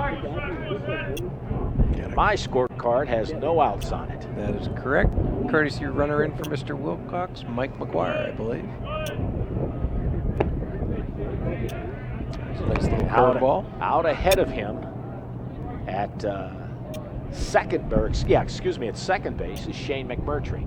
And now we'll get a timeout and a courtesy runner there. Who's that, Paul? Number 30. I'm going to guess Gannon Rooney, but I'm not sure. My eyes aren't as good as they once were. All right. Substitute runners all the way around. Tall, though. But Troy Shepner looks at a pitch that is high and outside. So gradually these seniors, and they've all contributed, are being taken out of the ball game to rest for the playoffs that are ahead. There's another pitch that doesn't break the way that Nathan Smith wants it to. Yeah, Nathan's starting to move towards the breaking stuff. The fastball's been getting hit a little bit. Troy Shepner now. Looking, runner going. Easy steal. Easy steal with a big motion from Nathan Smith. Jerry Malarkey saw that. That's aggressive base running right there. It's not showboating anyone. That lead's not big enough yet. We're not late enough in the game yet. All right, Smith set now, facing Shepner. Pitch to Troy, inside with the ball, and that's a walk, and the bases are loaded again, Paul. And we have Mr. Elliott coming to the plate. This could be for Jack, his final at-bat in the regular season as his senior career. It could substitute for him between now and the end of the ball game, or he could hang in there and get another trip to the plate, perhaps. Pair of flyouts for him. Good eye. Nobody out. Here's the real key. Nobody out at this moment. St. Clair with the 6-2 lead, and the bases are juiced, as they say. I'm sure Jack's looking for something to drive here. It'd be nice, something down the line. This is that one. That ball gets away, and he's calling it a foul ball. Quickly with a little tip. I think that's a very good call by the home plate umpire. And there was no delay, too. He made the call very quickly and made sure everybody was aware. Nathan Smith trying to put a little something on the ball because he's got to be aware. Here's the thing with Jack Elliott now. You got nothing you can do to him. You have to pitch to him right now. The bases are loaded. You don't want to give away runs. You don't want to walk in a run right here. So he's got to give put something over the plate. He's going to work for the outside. It comes inside. Chris Sarnowski setting up on the outside of the plate, and Nathan Smith can't hit that spot. Jack Elliott fouls it off again. So he has a 1-2 count. As we sit here in the bottom of the fifth, and that ball plunked him. Got away from him. That's an interesting way to get an RBI. And that is the third hit batsman of the day. That'll bring in what would have been Shane McMurtry. The pinch runner for him scores. And Upper St. Clair has their 7th run of the day.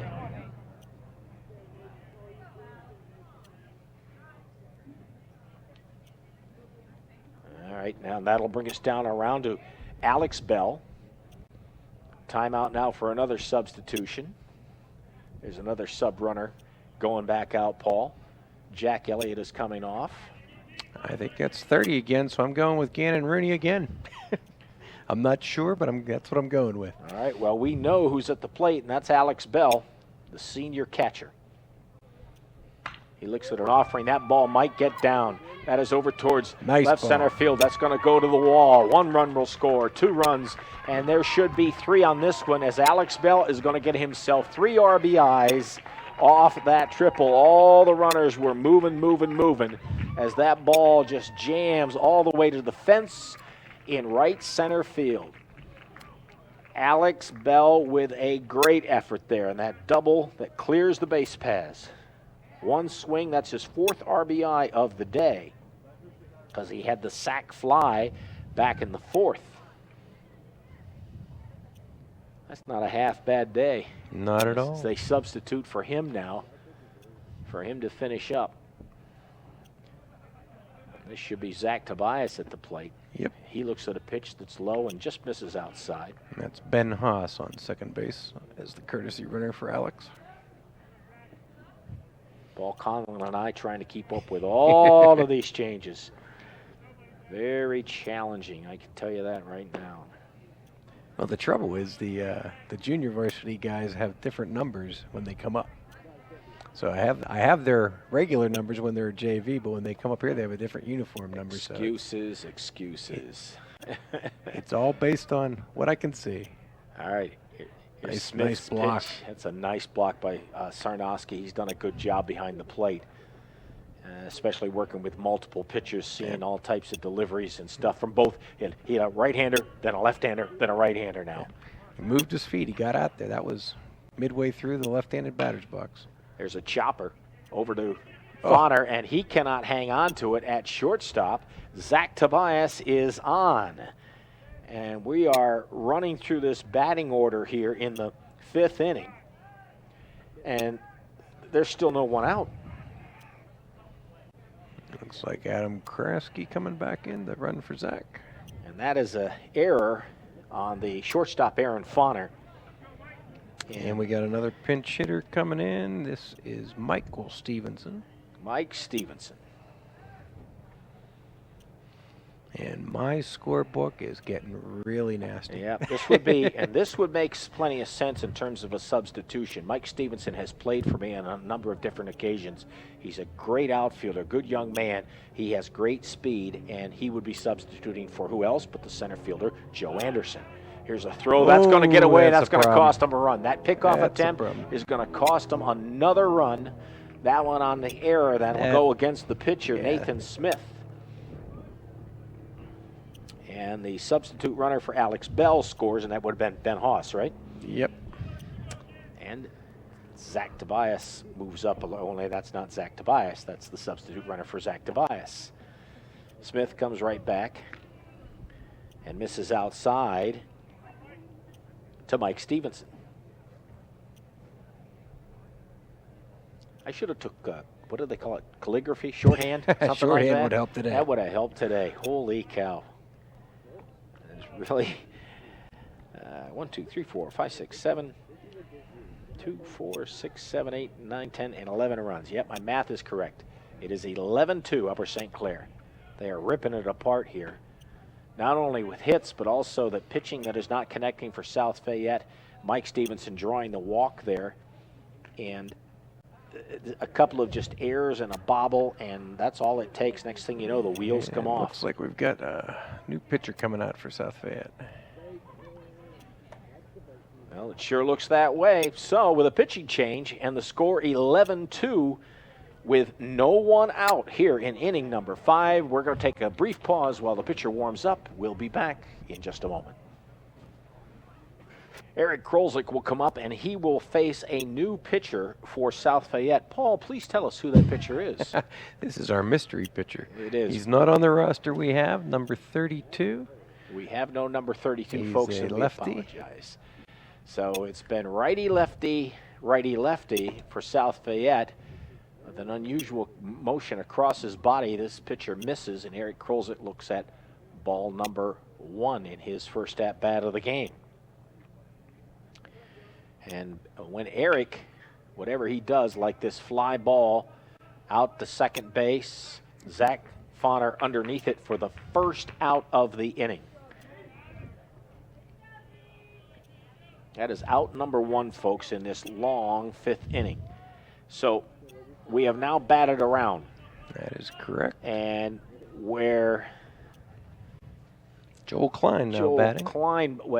Joel Klein did not start the inning, but he's batting now. There's a pitch that he looks at that looks like it's inside, bounces away. Chris Sarnowski quickly jumps on it.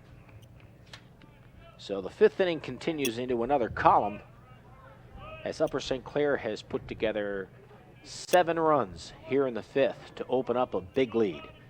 1 away, runners at first and second. And it's become a game of musical chairs here.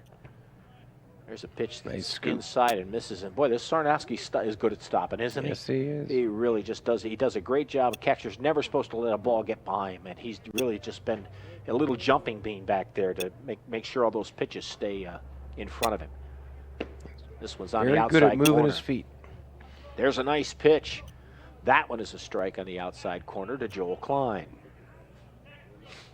And again, St. Clair on Senior Recognition Day getting a lot of good effort out of the seniors. Joel Klein, a junior, goes down swinging. That is out number 2 here in the 5th inning. And I pause saying 5th inning because we're actually into the 6th inning column. Okay, Joe is going to bat again. So he's staying in the 10 hole. Looks like he the unusual 10 hole that we have. Yeah, the 10 hole that we didn't know where it came from, but it's there. Joe Conlon, last time up, got himself a nice hit, and then went around to score. Looks at a pitch that's not to his liking, and he's ahead in this count now. Senior Recognition Day, Upper St. Clair doing it right. If anything, you want to send the seniors away in their last regular season game with a nice win. That ball breaks inside. Joe started to bail on it, but it moved in. And that was a called strike. Runners, safe advance. Chopper, first base side. Should be easily played, and it is. Blake Barker picks it up, and there is your inning at long last. After 12 batters, the Upper St. Clair Panthers score 7 runs, and they open up the lead 11-2. Top of the 6th coming up. Well, again, more paperwork for us in this game as St. Clair leads here into the top of the 6th inning over South Fayette, 11-2. Paul Conlon off to my left has the difficult challenge of trying to keep up with all the changes, and there are several in the field for Upper St. Clair. I hope you're not trying to score at home with this. This is a tough one. We switched out our first baseman. We have Austin Steffen at first instead of Jack Elliott. We now have Joel Klein at second instead of Zach Tobias. We have our first pitch from Jake Melby. And in right field, we have switched out Adam Janoski, and Ian Frazier is now in right field. Everyone else stays the same. There's a ground ball to Shane McMurtry. McMurtry, nice throw out to get Mike Fetchett. So he's at short. We'll finish it out with Eric Krolzik at third. Troy Shepner is still in left. And Joe Anderson is our center fielder. Alex Bell is behind the plate. Now, Paul, I got to ask you, are you sure from this distance that's still Joe Anderson? Because Mike Stevenson, who also plays center field, batted for Joe Anderson in the last inning. I thought it was a 10, but I thought it was a 10, but I could be wrong. All right, Chris Sarnowski fouls that ball off as Jake Melby gets himself a nice boost here. We'll have to remember for next year's broadcast to bring binoculars. Indeed. Jake missing on the outside. Austin Steffen again down at first base. Jack Elliott may have played his, look at a foul ball go there. He may have played his last regular season game as a member of the Upper St. Clair Panthers. Nothing but playoffs to look forward to now. Nice rest for all these seniors on a nice day, too. Whoop, that one's up and away. I'm sure that got away from him.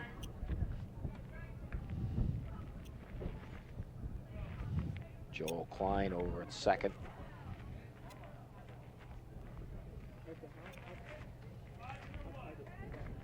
And again, the batter, Chris Sarnowski, the Lions catcher. He looks at the offering from Melby. That's out and away. Alex Bell still behind the plate. He blocks it. You know, we were talking about Sarnowski doing a good job of blocking the ball. Likewise, as we get a good look at Jake Melby's delivery, likewise, Alex Bell does a nice job behind the plate. Yes, he does. Ball is high. That is ball number 4. And Sarnowski gets himself a walk. And there's a little something going now for South Fayette. And they're going to go with a pinch runner as well. Number 1. Do we have number 1? Yes, we do. Brian Coyne pinch running. All right, Brian Coyne at first in for Sarnowski. Mike Saviski, the left-handed batter, is at the plate. Melby now out of the stretch. Good jumping lead there. But Coyne is not going anywhere. And again, Austin Steffen, the first baseman.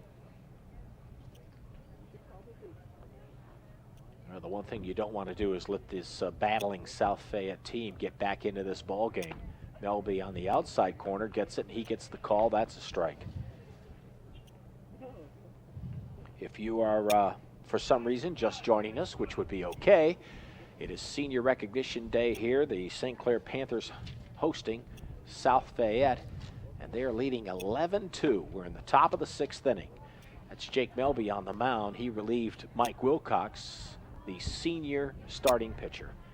Lions have the capability to get back in this. They've been averaging over 10 runs a game in their last 11 games. Well, they not only put the bat on the ball well, Paul, but they have great speed on the base paths, and you're looking at a hit and run there. That ball is going down the left field line. It is foul. Whew. Troy Shepner was hustling big time to get over there as that ball was curving just enough to take it foul. Had that dropped, that certainly would have been trouble because young Mr. Coyne at first base, Brian Coyne, the substitute runner, was breaking on the pitch. He would have easily been to third base. As it is, it's just a foul ball. So there's 2 strikes now on Saviski. Jake Melby out of the stretch. Left field might be where you find Mike Stevenson. When he was jogging back, that looked like a 16 to me. Okay. And that ball inside on Saviski. Yeah, it does not look like an 8 on his back, so I think Michael Stevenson has entered the game in left field. Oh, that could have been where the shift was. Here's the pickoff attempt. High, just enough to scare Coyne and try and pull him back. It's an adventure trying to keep up with the player movement today. It is indeed. We're earning our money, earning our keep. There's a break runner going. That's a foul ball. So Brian Coyne has shown the aggressiveness to jump back. He didn't know it was fouled off. He didn't want to come back from second base. Thought he had himself a stolen base. Now there's a brief pause. I'm not sure what the pause is as Alec Bell looks over into the dugout. Now he gets down. Jake Melby again out leaning on that front knee, getting the sign before he goes to the stretch. Coyne with a very aggressive lead. Good secondary. There's a ball hit to Klein at shortstop. He's going to go to second quickly, and they'll get that lead runner.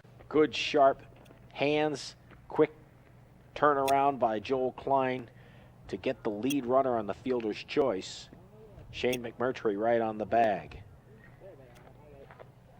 And there's 2 away now. Still the runner at first. Tyler Goodwin comes to the plate. Tyler Goodwin making a nice catch in left field earlier on. In the second inning, he grounded out to short. And then he hit a ball to shortstop in his at-bat in the 4th inning. And here he is in the 6th.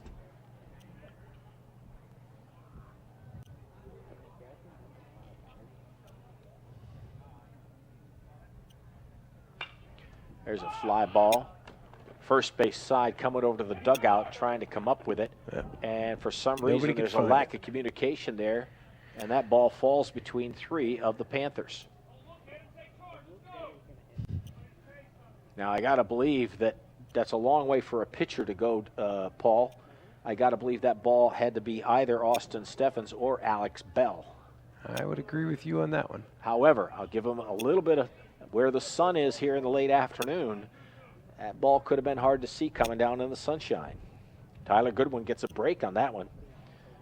Giving him back an out here with 2 gone in the 6th. Here's the pitch from Melby, and that is another hit batsman. Yeah, I would say just by the way they all broke on it and nobody caught it, they were all searching for it, and that seems that way, something. So, Yep. Be that as it may, there's a hit batsman now, and that puts Savitsky at second base for South Fayette.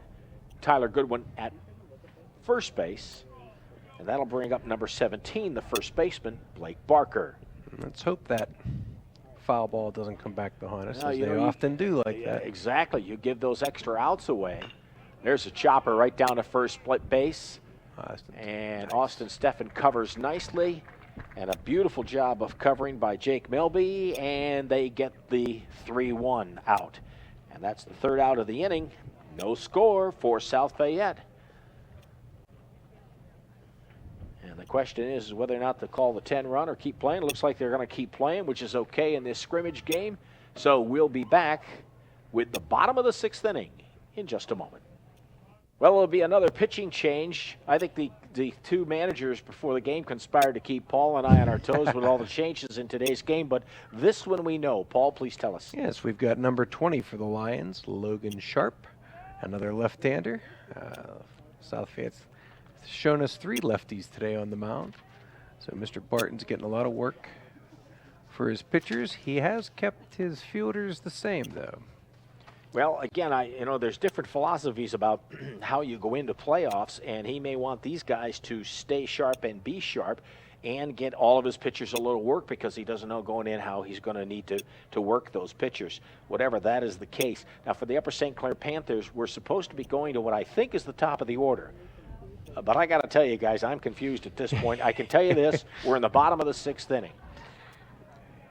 That is not Shane McMurtry at the plate. I'm pretty certain of that. That is Adam Janoski. That is Adam Janoski at the plate. So we're just going to wing it. Sure. Why not? We're having fun. St. Clair having fun, leading here on Senior Recognition Day in this game, 11-2. That is a pitch that's down and away to Adam Janoski. Adam getting some good swings in, and but he's another one of those guys that gives Coach Malarkey the opportunity. You get a guy like him on base, he has some wheels. He can get up and go. He can scoot. And not just speed. It's also, this is the other nice thing about the Upper St. Clair runners, they've got good baseball sense about how to move on the base paths. That can be as important as the speed. So Logan Sharp is missing now. You can see already a little frustration with himself. Another left-hander.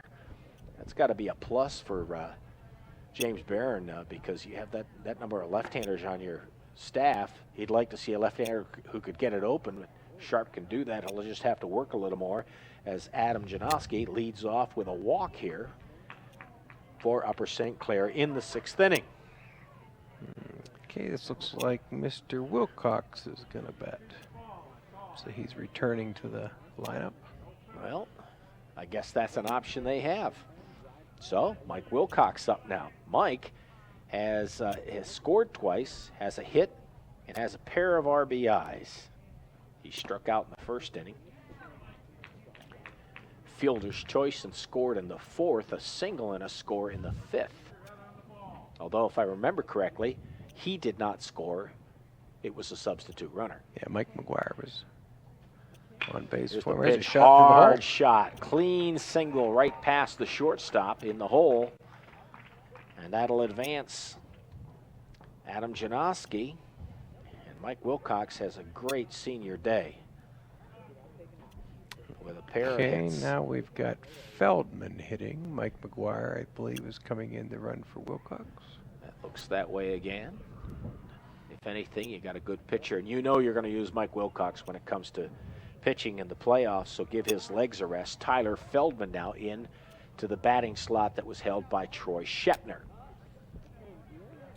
Nobody out, bottom of the sixth, and Feldman, with 2 runners on, hits a liner right at the shortstop. What a nice play. That is a gimme right there for Zach Fonner, the second baseman, but he knew exactly what to do with it and turns a quick double play. That was just one of those, here it is. Nothing you could do about it. That's Merry Christmas time. Zach Fonner, the second baseman, and that line out in a double play. And I've said this a couple times that Jack Elliott might not bat again, but he keeps batting, so I'm not saying it anymore. Here's Jack Elliott again. 2 away, runner at first.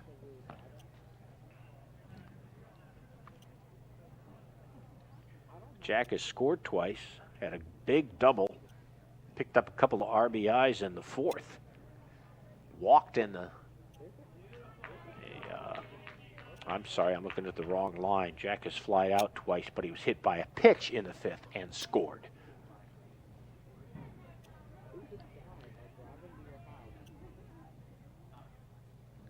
Here's another pitch. That's away. A good play by Sarnowski behind the plate. Sarnowski again with that quickness, and I think the Upper St. Clair runners know that he's quick to get to the ball, jumps on any kind of a loose ball. And Chris Sarnowski makes sure the runners don't advance. Of course, also, part of this would be, you get in a game like this, and Jerry Malarkey knows he's been in these situations before. You get late in the game, it's 11-2. If you have it in hand, you're not going to run guys a whole heck of a lot. It's tough to take the competitiveness out of ball players, but at the same token, you don't want to embarrass anybody. That'll be a different story if Jack Elliott rips the ball, which he's capable of. Home run power at the plate in Jack Elliott. Wow, you saw that power right there. He was ripping that ball down the first base line. Foul, but hit hard. Logan Sharp, the left-hander, in for South Fayette. He is their he's their fifth pitcher of the day. We can name 4 of them. One of them we did not have on our roster.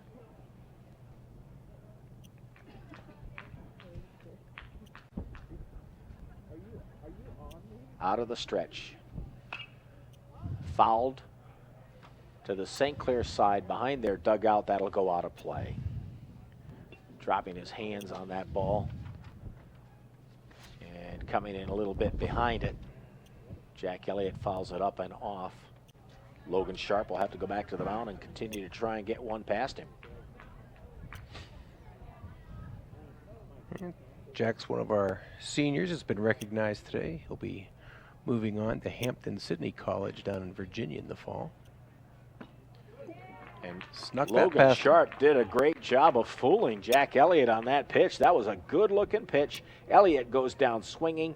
St. Clair comes up with a couple base runners, but the line-out double play helps South Fayette. So there's nothing on the board, but St. Clair still holds the lead as we head towards the top of the 7th. Well, once again here, it's been a fun game so far. It could end now as we're in the top of the 7th with St. Clair with an 11-2 lead, and they're going to go with some other bats off the bench. Zach Walker is approaching the plate. Number 7, Zach Walker, the right-hander, will be substituting for Jake Quattro, who would be batting in this number 8 position. And that is still Jake Melby on the mound, fielding this high hopper over to first. And there's very quickly one away. That's a 1-3, and there are some changes defensively here in this 7th inning for Upper St. Clair. Paul, do you think you have a handle on them? Yes, sir. We've got a new catcher in Austin Steffen relieving Alex Bell. Joe Conlon is at third base. Eric Krolzik has moved over to short, giving Shane McMurtry a rest. Joel Klein is still at second base. And Tyler Feldman is back at first base. All righty. Here's a foul ball. I think we got Elvis again. This is our batter, Elvis, who we could not identify before. Yeah, we do not have him on the roster. This young man came in as a pinch hitter in the 5th inning for the position that Nate Smith was in, but we do not have him on our roster. So we just referred to him as Elvis. Sharp hit ball, handcuffs Joel Klein, and this young fella's going to reach. And South Fayette gets a break, continues to battle. They won't give it up, and the young man reaches on an E4. And number 32 coming to the plate, which was the pitcher that came in, who we could not identify, and he will be batting now for Mr. Fauner. We presume, but we could be wrong because that looks like him in the on. Nope, he is number 3. Is not in the on deck circle, so that is correct. There's a foul ball up and away behind the St. Clair dugout. And we'll be clear on the outfield. We were a little skeptical on what we had there last inning, and we have the same outfield this inning. It is Michael Stevenson in left, Joe Anderson in center, and Ian Frazier in right. We missed the switch of Mike for Troy Shepner earlier in the game. That was in the previous inning. Following his at-bat, there's a ball that's chipped up and behind. And, of course, that's a different catcher as well now, Paul, for Upper St. Clair. Austin Steffen. Often Steffen moves down where he was at first base the inning before. Does Jerry have a water boy he can put in that we can't identify? I mean, he's played just about everyone, which is great. You got to get those guys out there and get them some work so they know what they can do. You never know when you're going to need that entire bench. Here's the pitch from Melby. Swinging strike, number 2. Again, that South Fayette runner reached on the error. But it may be, unless they stage a huge comeback, it may be pointless here in the 7th inning. 1 away, and the Panthers' lead is 11-2. There are 2 big back-to-back innings in the 4th and the 5th. The 5th was extended. They battered around, and they sent 12 runners to the plate. He's got Coach Malarkey's been able to get Jake Melby some good work here this afternoon. And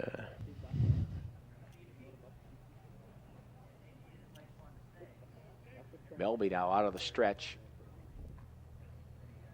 Here's the windup. There's a chopping ball. It's going to drop. Will it go foul? Yep. And it does. And now it's a foul ball. So we got 3 innings for Wilcox today, 3 innings for Melby, and Mr. Gannon went 7, against Mount Lebanon for the win on Monday. So he's got his top 3 starting pitchers work heading into the playoffs. There you go. That's a good plan. Got a little work for Jake Melby today. Maybe a little more than he thought he would. That's for sure. But certainly the work won't hurt him whatsoever. And they'll have a couple of practices probably between now and then as they get ready to play in postseason. There's a pitch down and in, and that one's fouled away up off the Number screen. 32's battling. Yeah, whoever he is, he's in there. And I got to say, even though they're down after a couple of big innings to Upper St. Clair, South Fayette has not quit. They have no reason to be ashamed of the way they've played today. They have really battled and continue to do so because this game is not over until it's over. Melby with the delivery. Breaking pitch down the line. This one's going to get foul, I think. Mike Stevenson chases it. That's a good thing, too. That would have been trouble, Paul. Yeah, if he would have got that inside, that would have been rolling away from Michael. But this hitter's smart. Melby's working it outside. He's taking it the other way. He's not trying to pull it. We see Ryan Lusinski in the on-deck circle. Or at least that's who we think it is, based on the numbers we have. What we really see is St. Clair trying to nail down. Well, that's a nice-looking pitch from Jake Melby. St. Clair trying to nail down a win here. Blue skies, puffy clouds, lots of sunshine. A little cooler today, but still a great day for baseball. And field's in great condition. Had a little bit of rain this week, or maybe a lot of bit of rain. Nice breaking pitch with a strike for Jake Melby. And that will be out number 2 here. So this could be the final batter for the South Fayette Lions, as Jake Melby gets himself a strikeout. That's his second of the game. Ryan This would be the position for Aaron Fonner, but this is, by our count, Ryan Lucinski. Hands up, good right-handed batter, good stance. He looks at that first pitch. Panthers squaring away now, as Melby looks to come in and try and put an end to it. Nice pitch down to, boy, that was a good-looking pitch. Ball had to be low.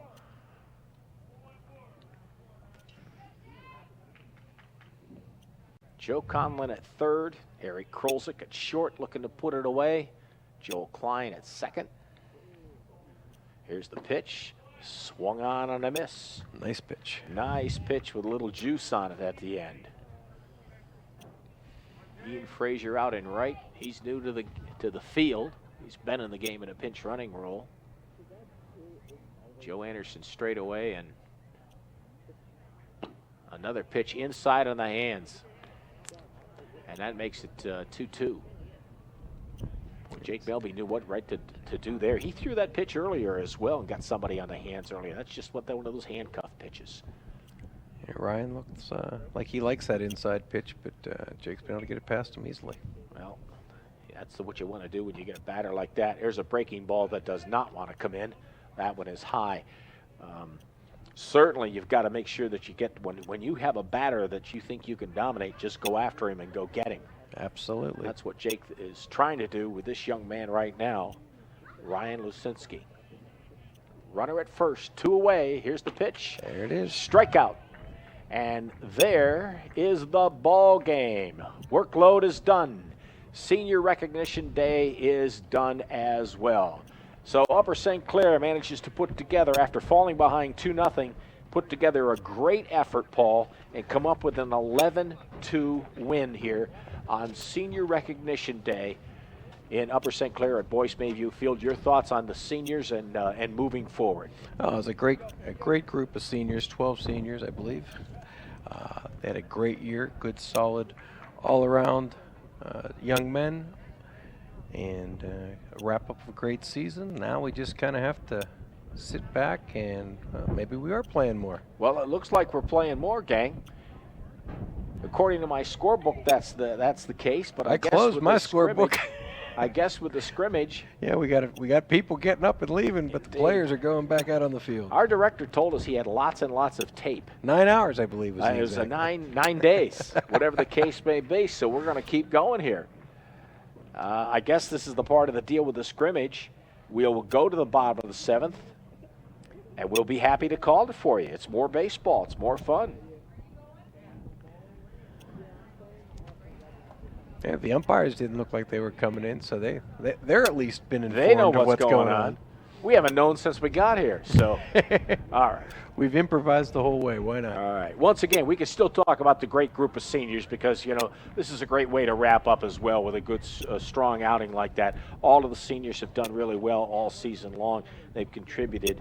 And particularly, I'll tell you what, I've been impressed because Paul, you have seen more games than I've seen. Mm-hmm. But the games that I've seen is the cohesiveness that they go at, the work ethic that they have, and the fact that they have some solid pitching, solid defense, and they can put some hits together to really move the ball. That's absolutely a great formula for winning baseball. And when you win, you have more fun. Absolutely. Well, I think going into the season, I think most people thought the hitting would be there, and if they got solid pitching, they'd be able to make a run for it.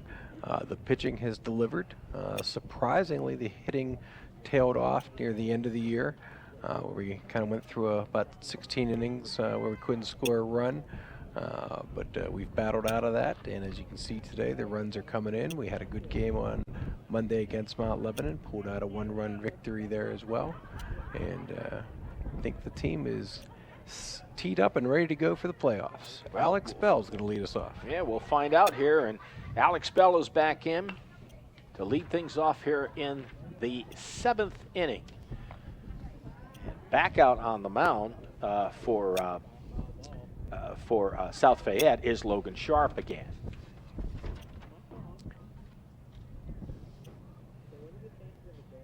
The left-hander Sharp delivers. That ball in the dirt bounces away. And again, the backstop, if you will, for the South Fayette Lions, Chris Sarnowski he gets a tip of the cap from Paul and I, because he has really had a long day battling back there and keeping those balls from becoming disasters.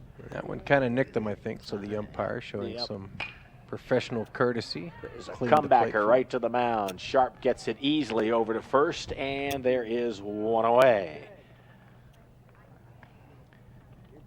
Alex Bell knocking that one down.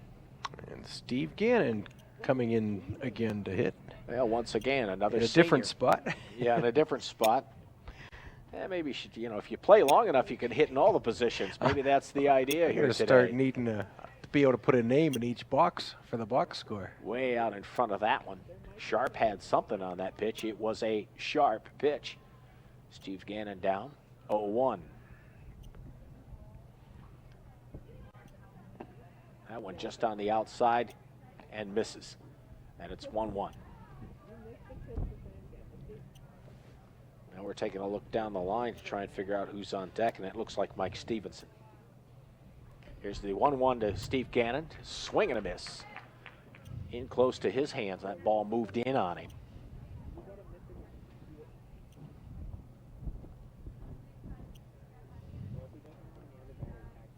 Sharp trying to hang in and finish. Foul ball by Gannon. It is 1-2.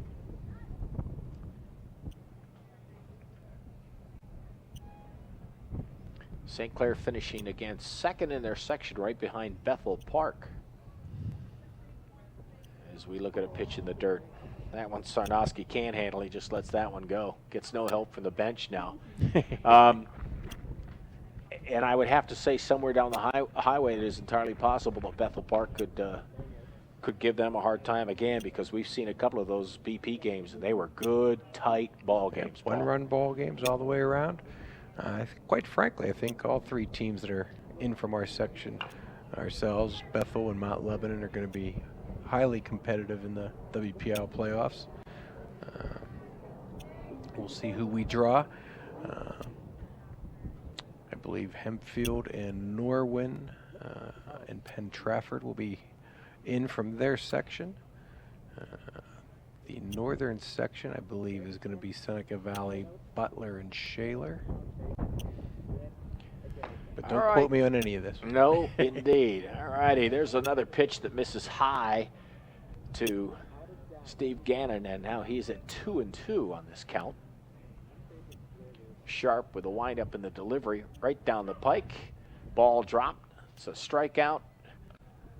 And the catcher Sarnowski throws down to first to get out Steve Gannon. So there are two away here in what we know is the bottom of the 7th. And Michael Stevenson is batting in the exact same spot as last time. Yep. There must be something wrong there. But they're trying to make it easy on us. Here's Mike Stevenson. Last time up, Mike had himself a walk. And that was back in the 5th inning. And it did help push in a run, I believe. And he wound up, no, I'm sorry, it did not. But that was the 7-run extended 5th inning when Upper St. Clair broke the game open, sending 12 batters to the plate. Here's the first pitch to Mike. That one looks good. Right down the pike. Strike one.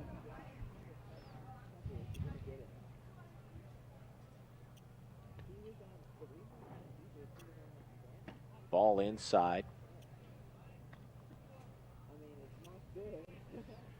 Breezy day. Everybody bundled up a little bit, jackets and sweaters, but enjoying this fine baseball game here at Boyce Mayview.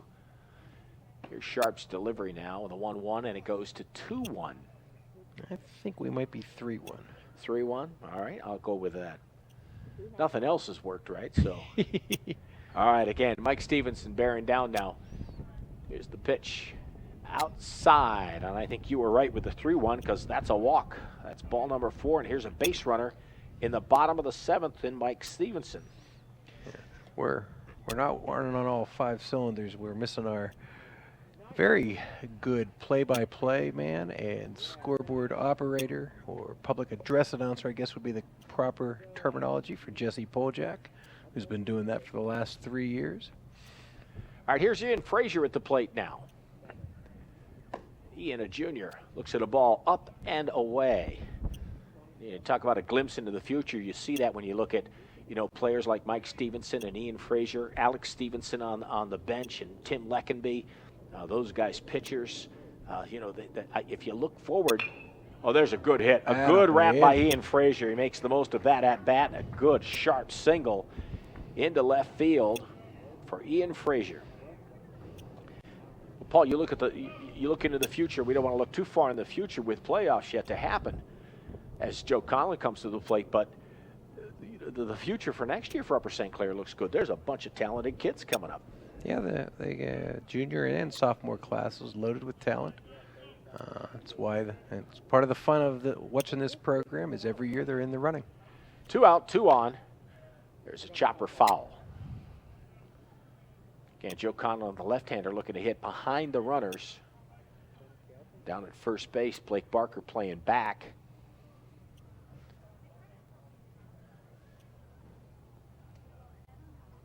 So it's the 0-1. Sharp delivers. Ball in the dirt. Nobody's going to run on Sarnowski. Certainly not with a lead and with his arm. He stays right on that ball, keeps that ball right in front of him. So we got a 1-1 count. In the 7th, 2 gone, 2 on. That ball inside, below the knees. Mike Stevenson at second, Ian Frazier at first. The look out of the stretch from the left-hander. Nice on the outside corner. That was low and away. He's moving the ball around pretty well, Paul. Yes, he is.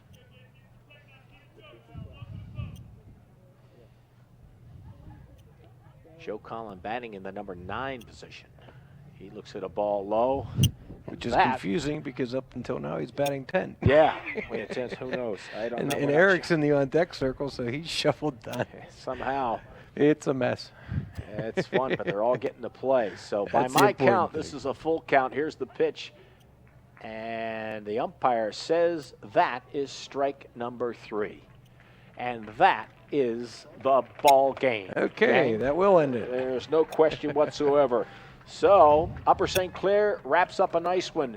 And it's wonderful that South Fayette took the time to play this scrimmage. Paul, again, your thoughts on the team moving forward, the playoffs, and the team in general. Well, I think it was a great year all the way around, led by a good group of seniors, well-rounded team. The pitchings comes through. They're looking forward to the playoffs. I think they're set for a good playoff run. And with any luck at all, they'll carry this season well into June. Well, this one goes into the books with the Upper St. Clair Panthers winning 11-2 over the South Fayette Lions. They say congratulations and good luck to one another. They'll both be moving forward. They've got more baseball to play, and we appreciate you spending time with us, gang. On behalf of Paul Conlon and myself, Keith James, I want to say congratulations to all the seniors and wish them the best in the future for the Upper St. Clair Panthers. Thank you for watching. We hope to do a lot more of this here with Upper St. Clair Baseball. So long, everyone.